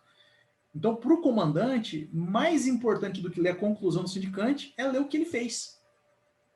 É pegar lá, ver a inquirição, o que o militar alegou, puxa a folha, eu tenho um relatório médico, puxa outra folha, eu tenho um QTS para saber se naquele dia era acidente de serviço ou não, porque estava previsto no QTS a atividade que o militar estava praticando. Então, o auto da sindicância que é a parte importante da sindicância, e não a conclusão dela. Até porque a conclusão não vincula. Agora, a diferença entre a sindicância e o inquérito policial militar é que na sindicância eu tenho sim o contraditório e ampla defesa. A sindicância ela é um instrumento que existe em todo o serviço público, não só no militar. Tá? Então, a sindicância ela é utilizada dentro dos tribunais, do correio, todo órgão público faz sindicância. A diferença é que os órgãos públicos só usam sindicância para fins disciplinares. Tá? Muito difícil usar para outro fim. A sindicância ela é mais para fim disciplinar, para para aplicação de punição, aplicação de sanção e assim por diante. Tá? Só o Exército que abre sindicância para tudo. O Exército ele não valoriza tanto o procedimento, o processo administrativo simples, que é só a documentação dos fatos, e acaba abrindo sindicância para tudo. Bateu viatura, sindicância. Acidente de serviço, sindicância. Fulano atrasou o pagamento, sindicância. Deu o exercício anterior, sindicância. Não tinha necessidade de tudo isso. Mas o Exército achou por bem definir abrir abertura de sindicância para tudo isso. Dentro disso, eu tenho contraditório e ampla defesa. Então, o natural é que haja um sindicado na minha sindicância. É que eu aponte um responsável ou um principal protagonista daquele fato. Nem sempre o sindicato está sendo acusado. Por exemplo, quando eu faço uma SAT, né, eu vou analisar uma solicitação de auxílio transporte de um valor que excede o regulamento, eu vou investigar. Será que aquele militar realmente mora naquele lugar? Será que ele gasta realmente tudo isso? É o meio menos oneroso para a União ele pegar os transportes que ele está alegando que ele pega? Eu vou fazer toda a investigação do fato. Eu estou acusando aquele militar? Não. Mas é natural que aquele militar queira o direito dele materializado. Por isso que ele é sindicado. Porque ele vai exercer a ampla defesa do direito que está sendo investigado. Ele vai fornecer documento, ele vai apontar testemunha, ele vai fazer isso, fazer aquilo, ele vai definir todo esse procedimento. Então ele tem que ter o direito de contradizer o que o prejudica e de defender amplamente tudo que compete a ele. Então, dentro da sindicância, eu tenho sim contraditório ampla defesa, diferentemente do inquérito policial militar. Então, se o meu sindicato estabelecer um advogado, ele tem direito de fazer isso? Tem. Ele está exercendo a ampla defesa dele. Tá? Então, aqui na sindicância eu tenho que lembrar que são princípios fundamentares o contraditório e a ampla defesa. Então, nem sempre o contraditório e a ampla defesa é para quem está sendo acusado de alguma coisa, mas talvez também para quem está defendendo o seu direito. Eu tenho um direito, fiz uma requisição, e eu não vou esperar ser negado para eu agir. Eu já ajo durante o curso da minha sindicância. E a sindicância, ela funciona na esfera administrativa. Dentro de procedimentos do judiciário e da administração, eu tenho um princípio que chama de independência das esferas. Ao mesmo tempo que um fato está sendo investigado penalmente, eu posso ter um processo civil de reparação e eu posso ter uma sindicância de transgressão disciplinar rolando ao mesmo tempo. E uma não vincula a outra. Eu posso ser condenado em um, absolvido no outro e arquivado no terceiro. Tá? Então, lembrar que sindicância é a esfera administrativa. Eu não preciso ficar com medo de tocar uma sindicância que está apurando, por exemplo, se feriu o decoro da classe um militar meu ter sido pego com entorpecente pela polícia. Ele ainda não foi julgado penalmente, não foi nem oferecida a denúncia, mas eu posso concluir na minha sindicância que não é conveniente para a força ter alguém envolvido com esse tipo de coisa. Eu posso expulsar ele por falta residual. Não, mas ninguém foi condenado. Esfera administrativa. Uma coisa é uma coisa, outra coisa é outra coisa. Tá? A minha sindicância é tanto apuração de fato, ela é tanto esfera administrativa, que ela não chega a uma conclusão de culpa quando eu falo de transgressão disciplinar. Então, para fechar o caixão desse assunto, houve uma nota do comandante do Exército falando que mesmo na sindicância que apura transgressão disciplinar, depois eu tenho que abrir uma FATD. Por quê? Porque a minha sindicância eu não tipifico a minha transgressão disciplinar. Eu não termino minha sindicância falando então, conforme o anexo 1 do RDE, o item 7, faltar com o item 1, que a gente sabe de cor, né? Faltou com a verdade, eu culpo o militar e a transgressão grave, recomendo tantos dias. O sindicante não faz isso. Ele pode até falar onde ele achou o indício de transgressão disciplinar. Né? Pelo fato se assemelhar ao item 1 do anexo 1. Então, eu acho que concluo que nesse caso há indício de transgressão disciplinar. Eu não preciso apontar o item, eu não aponto qual foi a transgressão, eu não indico qual foi, aliás, como eu falei, eu não indico qual transgressão que foi. Eu só falo que há indício de transgressão disciplinar. Abra-se FATD.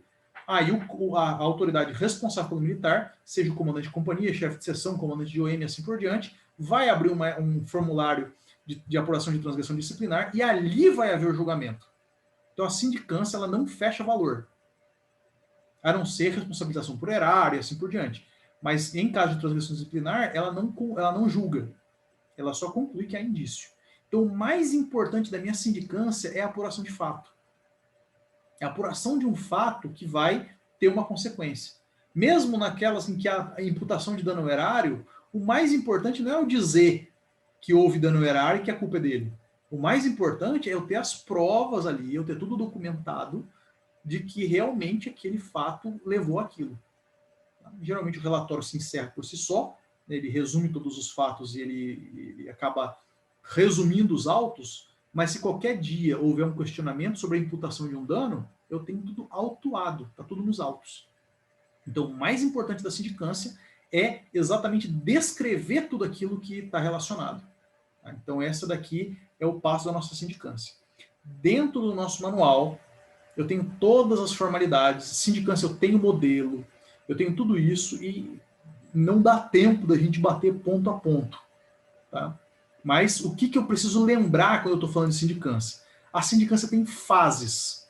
Tá? Então o artigo 6º ele vai resumir essas fases e ele começa com formalidades iniciais. Eu recebi a portaria, qual é a primeira coisa que eu faço? A notificação, faço a capa do meu processo, faço juntada da portaria. Lá no meu manual tem tudo que eu tenho que fazer. Eu tenho que lembrar que eu tenho formalidades iniciais. Se eu receber a portaria, eu tenho coisa para fazer. Se o cara recebeu a portaria, passou 20 dias, ele não fez nada porque o sindicato estava de férias. Não, ele pode ter feito todas as formalidades iniciais dele já. Pode ter feito a notificação, pode ter marcado a inquirição, pode ter separado sala, pode ter juntado documento, ele pode fazer tudo o que ele quiser. Formalidades iniciais. Eu tenho a minha fase de instrução. Instrução é aquela fase onde eu vou juntar provas ao meu auto. Tá? Então eu vou pegar inquirição de testemunha, eu vou juntar documento, eu vou juntar prontuário, eu vou juntar cálculo matemático de dano, eu vou juntar foto do processo, eu vou juntar diligência. Toda a parte em que eu estou juntando coisas, que eu estou adicionando provas ao meu processo, é a fase de instrução, que é a fase mais importante. Tá? Então aí vai a inquirição do sindicato, inquirição de testemunha, diligência que eu fiz para ver se ele mora mesmo naquele lugar, e assim por diante. Fase de instrução. Encerrada essa fase de instrução, depois que eu olhei para meus autos e falei, eu tenho tudo que eu preciso aqui, eu encerro minha instrução e vou para o meu relatório. No meu relatório eu vou fazer o resumo dos fatos que geraram a sindicância, eu vou falar tudo que eu fiz na minha sindicância, que é o meu relatório de diligências, eu vou pegar e vou fazer uma conclusão dizendo qual que é o meu posicionamento frente ao fato que está sendo levantado. Lembrando que o sindicante tem que se posicionar. Tá? Então, se o sindicante for assim, esse caso é muito difícil, não forma opinião sobre o assunto, porque eu não sou formado em direito, dá até uma justificativa para não se posicionar. O comandante devolve. Né? Diligências complementares, a sindicância não terminou, porque o meu sindicante não se posicionou. E ele manda devolver e ele tem que se posicionar. Nem que se posicione errado, mas ele tem que posicionar. Tá? Não há indícios suficientes para tomar decisão. Portanto, não vejo dano. Ele justificou a posição dele.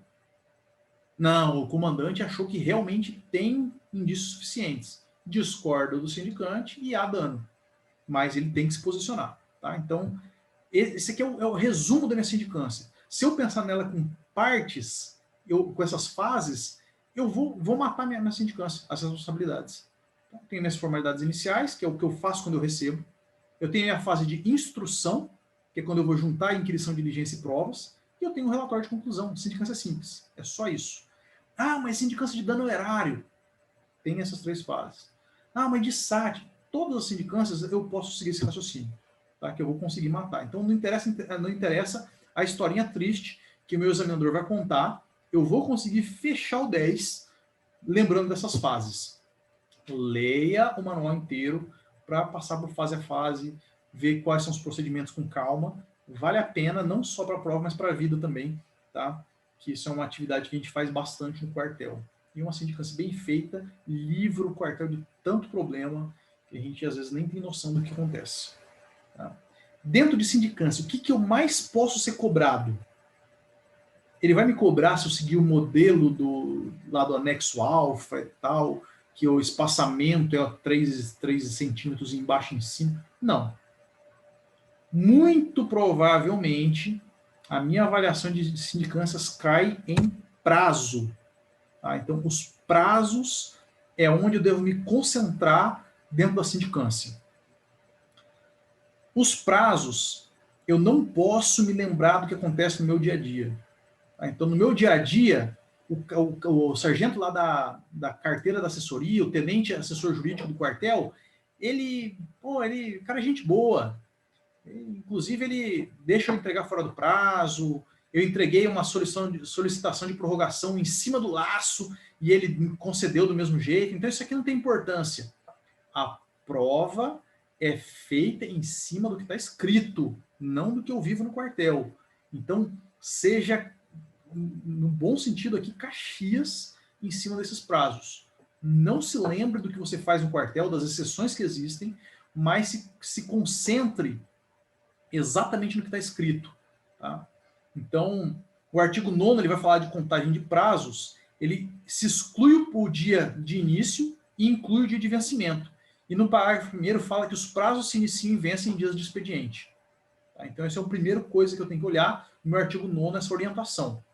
Eu recebi a portaria esse meu primeiro dia de sindicância? Não, eu excluo o primeiro dia. E aí eu começo a contar. 1, 2, 3, 4, 5. Qual que é o meu último dia? O 30. Tá? Então, eu excluo o dia que eu recebo a portaria e incluo o dia do vencimento. Eu excluo o dia que ele recebeu a notificação, que o militar recebeu a notificação, ele começa no próximo dia. Tá? Próximo dia útil a contar tudo isso daí. Aqui vai cair. Pode ter certeza absoluta que vai cair uma questão de prazo, se não cair várias questões de prazo. Tá? Porque isso daqui é um lugar que é fácil de cobrar, porque está bem descrito, está escrito preto no branco, eu não tenho para onde correr aqui. Tá? Então, vamos explicar um pouquinho cada prazo aqui e como que a gente raciocina, e depois a gente vai fazer um exemplo. Beleza? Conclusão dos trabalhos.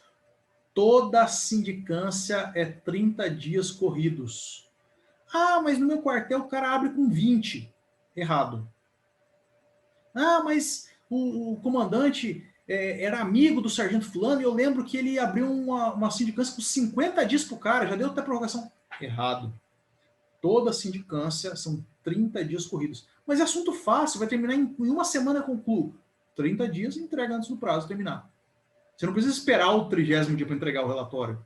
Você pode entregar a sindicância no mesmo dia se o cara for ninja e for uma simples conferência de documento. Tá? Então, a conclusão de trabalhos sempre o prazo inicial da minha sindicância sempre é 30 dias corridos. E se o cara receber na sexta a portaria? Que dia começa a contar meu prazo? Não é na sexta, porque eu excluo o primeiro dia, não é no sábado, porque tem que começar em dia de expediente. Então, meu primeiro dia da minha sindicância é segunda-feira. Então, esse é o bizu do pracinha, nunca receber, o cara foge igual o diabo da cruz do estafeta que está entregando a portaria da sindicância. Não, fala para ele que eu só sexta-feira que eu vou conseguir.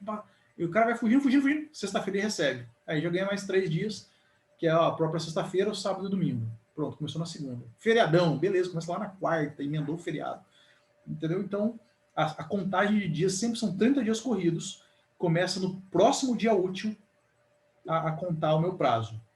E aí vai fazer a contagem corrida, aí eu não pulo os finais de semana e feriados. Ah, mas eu peguei no meio, antes do carnaval. Vai passar o carnaval fazendo sindicância. Não tem solução. Tá? É contagem de dias corridos. A notificação prévia do sindicato, avisar ele que ele vai ser ouvido sempre 3 dias úteis antes. Nada impede de eu marcar a minha audiência para terça-feira, tá? Se eu quero ouvir ele na terça-feira, que dia que eu tenho que notificar ele? A terça é o terceiro dia. Tá? Segunda, sexta, porque são dias úteis, eu tenho que entregar a notificação para ele na quinta. Tá? Então, sempre o meu prazo vai excluir o primeiro dia, o dia que ele recebe, contar 3 dias e o dia que vale é o último. Eu incluo o último dia. Não, mas lá no meu quartel a gente bota 3 dias de intervalo. A contagem de dias está descrito no artigo 9º. O que eu faço no meu quartel não interessa. Eu faço a contagem friamente, sem emoção. Beleza? Então, 3 dias úteis, notificação prévia do sindicato. Se eu fizer uma notificação prévia dele 10 dias úteis antes, está errado? Não. Eu tenho um prazo. Esse aqui é o mínimo que eu tenho que avisar ele. Tá? Então, 3 dias úteis é o mínimo que eu tenho que avisar ele antes de haver uma inquirição para que ele exerça a sua defesa, sua ampla defesa. Então, eu vou avisar o sindicato 3 dias antes da inquirição dele, 3 dias antes de ouvir uma testemunha, 3 dias úteis antes de tudo que eu vou fazer, que vai haver uma inquirição, tá? Para ele poder participar e se preparar para aquele fato onde ele pode exercer a ampla defesa dele. Ele não pode interferir na audiência, ele não pode interferir na inquirição, mas ele pode ir lá e fazer a anotação. Ele pode requerer uma cópia da inquirição, tudo isso é normal. Tá? Então, a notificação prévia, eu vou notificar ele previamente que vai haver uma inquirição, 3 dias úteis antes. Defesa prévia do sindicato. Tá? Então, logo após eu inquirir ele, muitas vezes o sindicato está viajando. Isso aí não vai dar nada. Aí ele chega na inquirição, você não estava lá no dia? Puxa vida, estava. Aí ele viu que deu ruim. Então, ele terminou a inquirição dele, ele tem 3 dias úteis para entregar a defesa prévia do sindicato. Tá? É entregar uma cartinha onde ele vai se justificar. Ele não estava preparado na inquirição para responder por tudo aquilo. Ele faz uma cartinha, junta o documento e pode entregar. Defesa prévia do sindicato, 3 dias úteis. Ele pode entregar uma defesa prévia depois? Ele pode entregar uma carta de defesa depois? 5 dias depois? Pode. Não vai ser, a gente não vai chamar aquilo de defesa prévia.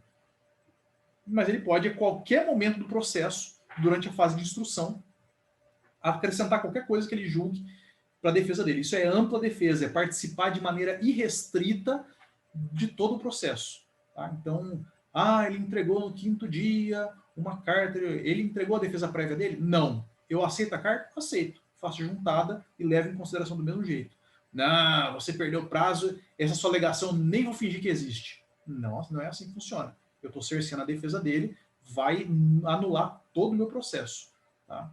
Mas se eu não der esse prazo de defesa prévia para ele, está errado também. Eu não dei uma oportunidade de defesa para ele. Então, já na própria inquirição, pode ir lá no textinho final colocar lá. A partir desse dia, tenho ciência, o sindicato tem ciência que tem 3 dias úteis para defesa prévia. E aí, 3 dias úteis depois, ele não entregou, certidão de que ele não entregou nada. Certidão é uma declaração. Eu vou declarar que não recebi nada do cara. Ele não exerceu o direito dele de defesa prévia. Normal, sem estresse. Concluí a minha instrução. Terminei tudo que eu tinha para ver. Adicionei todas as provas que eu queria, todos os documentos, ouvi tudo que eu precisava para chegar à minha conclusão, eu vou avisar o sindicato.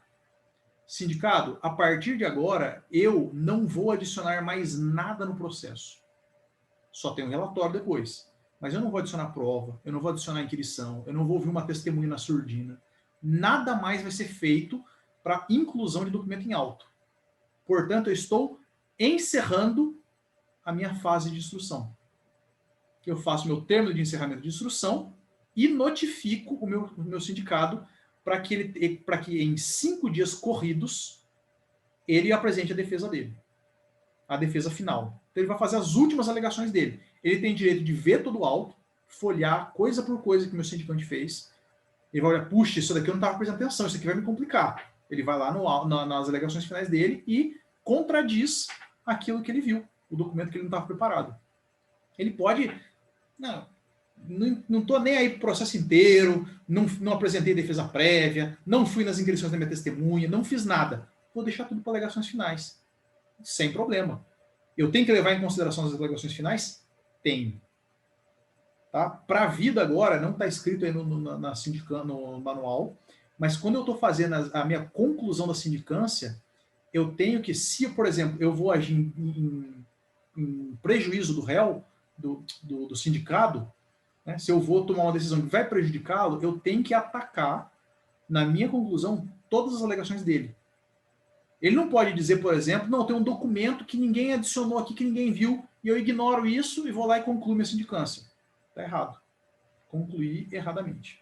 Tá? Então eu tenho que atacar todas as alegações dele. Então ele não pode ser... O contraditório não é só contrariar um fato, é ser ouvido. Quem conclui, quem dá solução principalmente, até o sindicante pode acabar pulando um pouco essa parte, mas a solução do comandante tem que dar resposta a todas as contradições relevantes feitas pelo sindicato. Então, na minha solução, eu vou ter que ler toda a sindicância, ver todas as alegações dele e contradizê-las, caso eu vá agir em prejuízo. Se eu vou beneficiar ele, não tem necessidade de ele estava certo nisso, ele estava certo naquilo, não preciso reafirmar nada. Tá? Mas fica aí essas alegações finais na mente e a lição da contradição ali para a vida. Solicitação de prorrogação é prazo, tá lá no manual, 48 horas antes de terminar meu prazo, eu tenho que entrar com a minha prorrogação. Tá? Então, pode ser perguntado isso aí.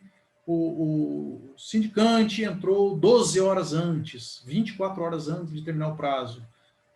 Tá certo ou errado? Tá errado. Ali fala que é 48 horas, é objetivo, pode ser cobrado. Tá? Prorrogação. Não, mas falta só fazer uma juntadinha de um documento. Amanhã o cara vai me entregar. Qual que é a prorrogação que eu concedo?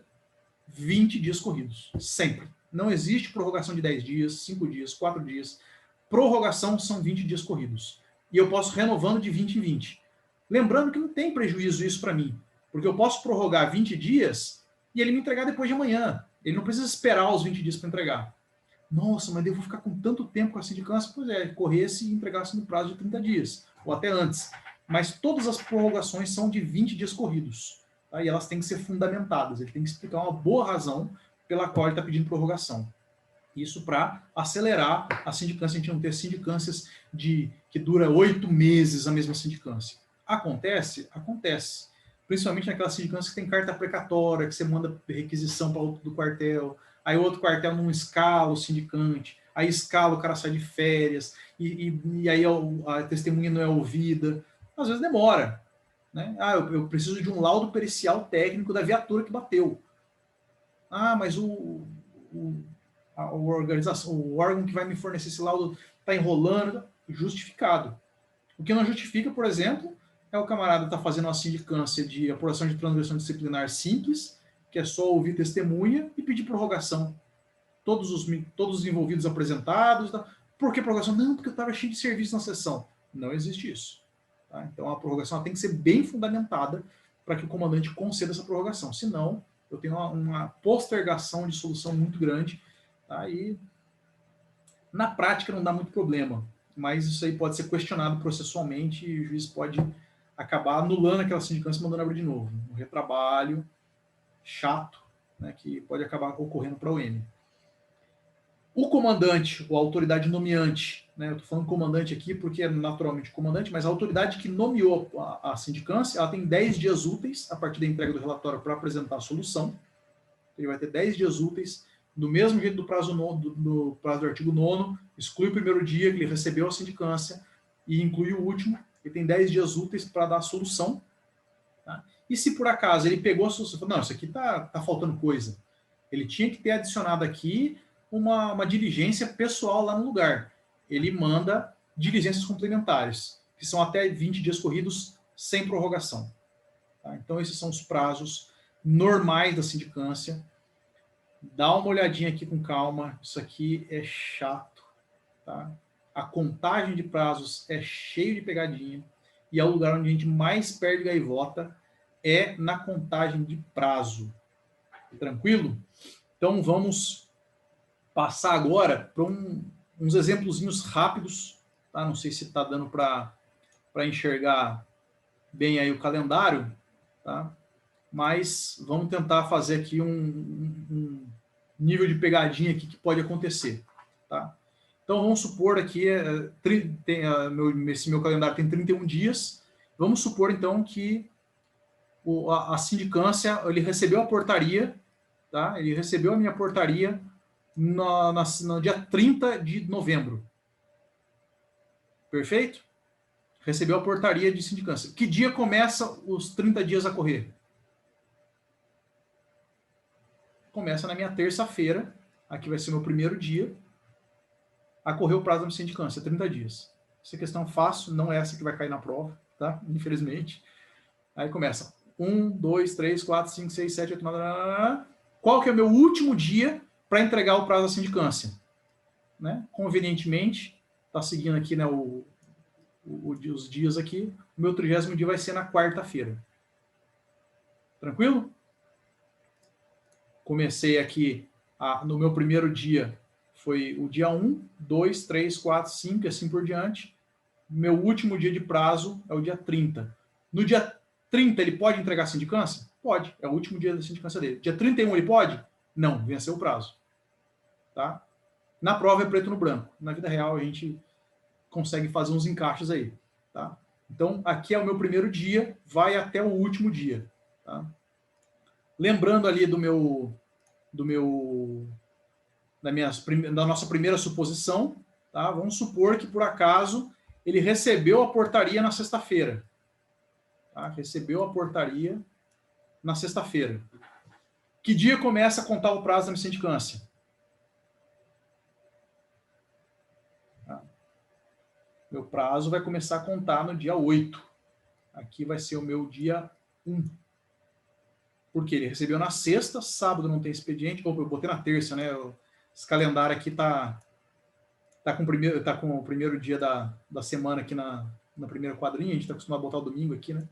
Então ele recebeu na sexta, não vai contar o sábado, não vai contar o domingo. Minha sindicância começa, o primeiro dia de prazo meu é na segunda-feira, dia 7. Aí eu conto 1, 2, 3, 4, 5, 6, 7 e vou descobrir qual é o último dia em que eu posso entregar o meu relatório. Tá? Então, isso aqui é um caso para a gente lembrar de que os prazos começam e terminam em dias de expediente. Tá? E aí eu começo agora com as minhas chatices naturais. Tá? Apesar do calendário sabotado aqui, a gente vai fazer aqui a conta para a parte difícil dessa matemática. Tá? Então, vamos supor agora, exatamente, o abios, né? O bios, o bicho ignorante operando a caneta. A gente tem aqui a nossa contagem de prazos. Vamos supor que começou num dia X, lá de novembro, tá? E aí eu venho vindo aqui, 20... Puxa vida, aqui eu vou fazer o contrário, porque senão eu vou me bagunçar aqui. Tá? Mas vamos supor que o meu 30º dia terminou no sábado. Tá? Aqui contou meus 30 dias corridos da sindicância. Né? Começou no dia cabalístico lá de 5 de novembro, aí começou a contar no dia 6, 7, 8, meu último dia foi o sábado, dia 30. Qual que é o meu prazo, último dia para que eu possa entregar o meu relatório? É no dia 30? É na sexta-feira, então? Porque eu não posso vencer o prazo. Não. O meu último dia de prazo é o dia 7. Então, esse dia vai ser o dia em que eu tenho que acertar a responsabilidade da minha sindicância.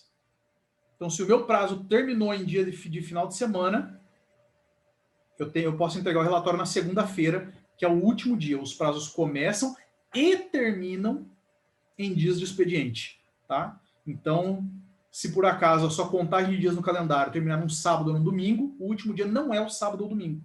É sim a segunda-feira. Ah, mas segunda-feira é feriado nacional, então é a terça.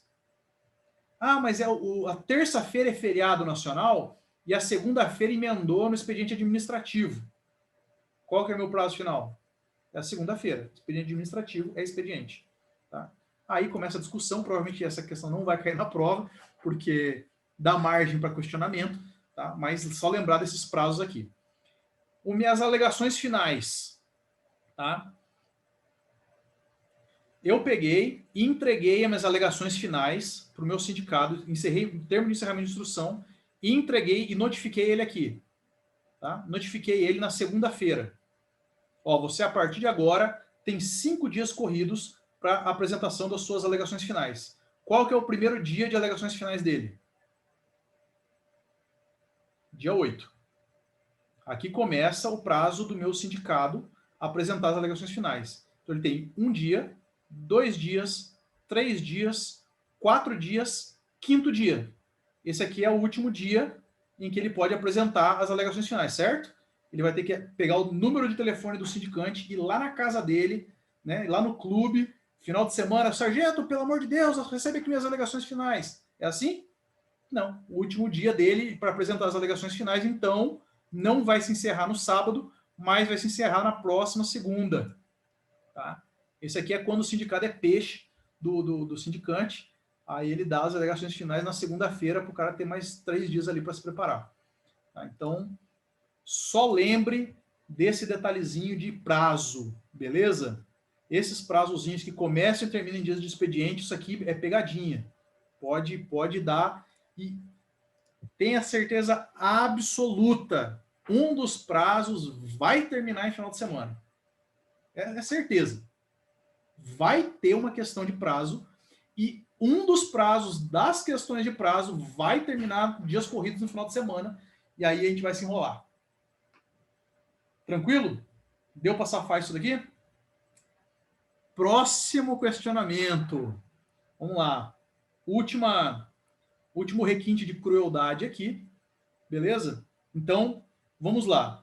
A minha sindicância, 30 dias corridos. O meu último dia de prazo é aqui, ó. Beleza?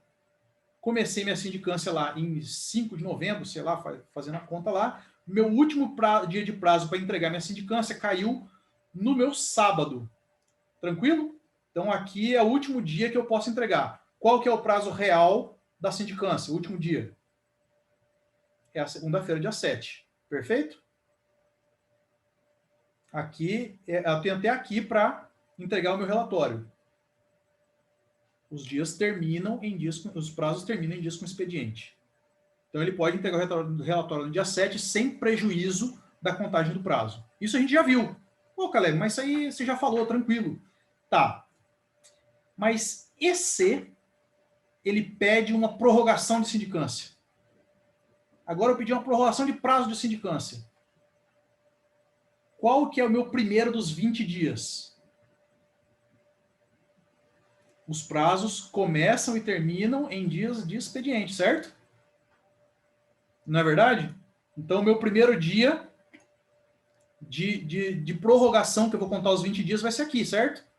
1, 2, 1 ali, 2, 3, 4, 5, 6, 7, 8, 9, 10, 11, 12, 13, 14, 15, 16, 17, 18, 19, 20. Terminou no sábado. Que dia que ele pode entregar o relatório? Dia 28 é minha resposta correta, certo? Errado. Aí que vem a pegadinha. Meus caros amigos, prorrogação de prazo não é novo prazo. Prorrogação de prazo é o mesmo prazo. Tá? Então, se eu for fazer a minha conta aqui, meu último dia para a sindicância era dia 30, no sábado. Que dia que ele tinha que ter entrado? Ele entrou 48 horas antes com o documento solicitando a prorrogação. Ele entrou na quinta-feira. Solicito prorrogação porque o sindicado viajou e tal, e tal, e tal. Eu vou conceder, então, justificativa correta, eu vou conceder um prazo de prorrogação do prazo da sindicância. Primeiro dia de prorrogação, segundo dia de prorrogação, terceiro dia de prorrogação, assim por diante, 4, 5, 6, 7, 8, 9, 10, 11, 12, 13, 14, 15, 16, 17, 18, 19, 20. Resposta correta. O prazo terminou dia 25. A ideia era tentar fazer um alvozinho ali, mas com o mouse é difícil. Essa é a pegadinha. Tá? É a única pegadinha de prazo mais complicada.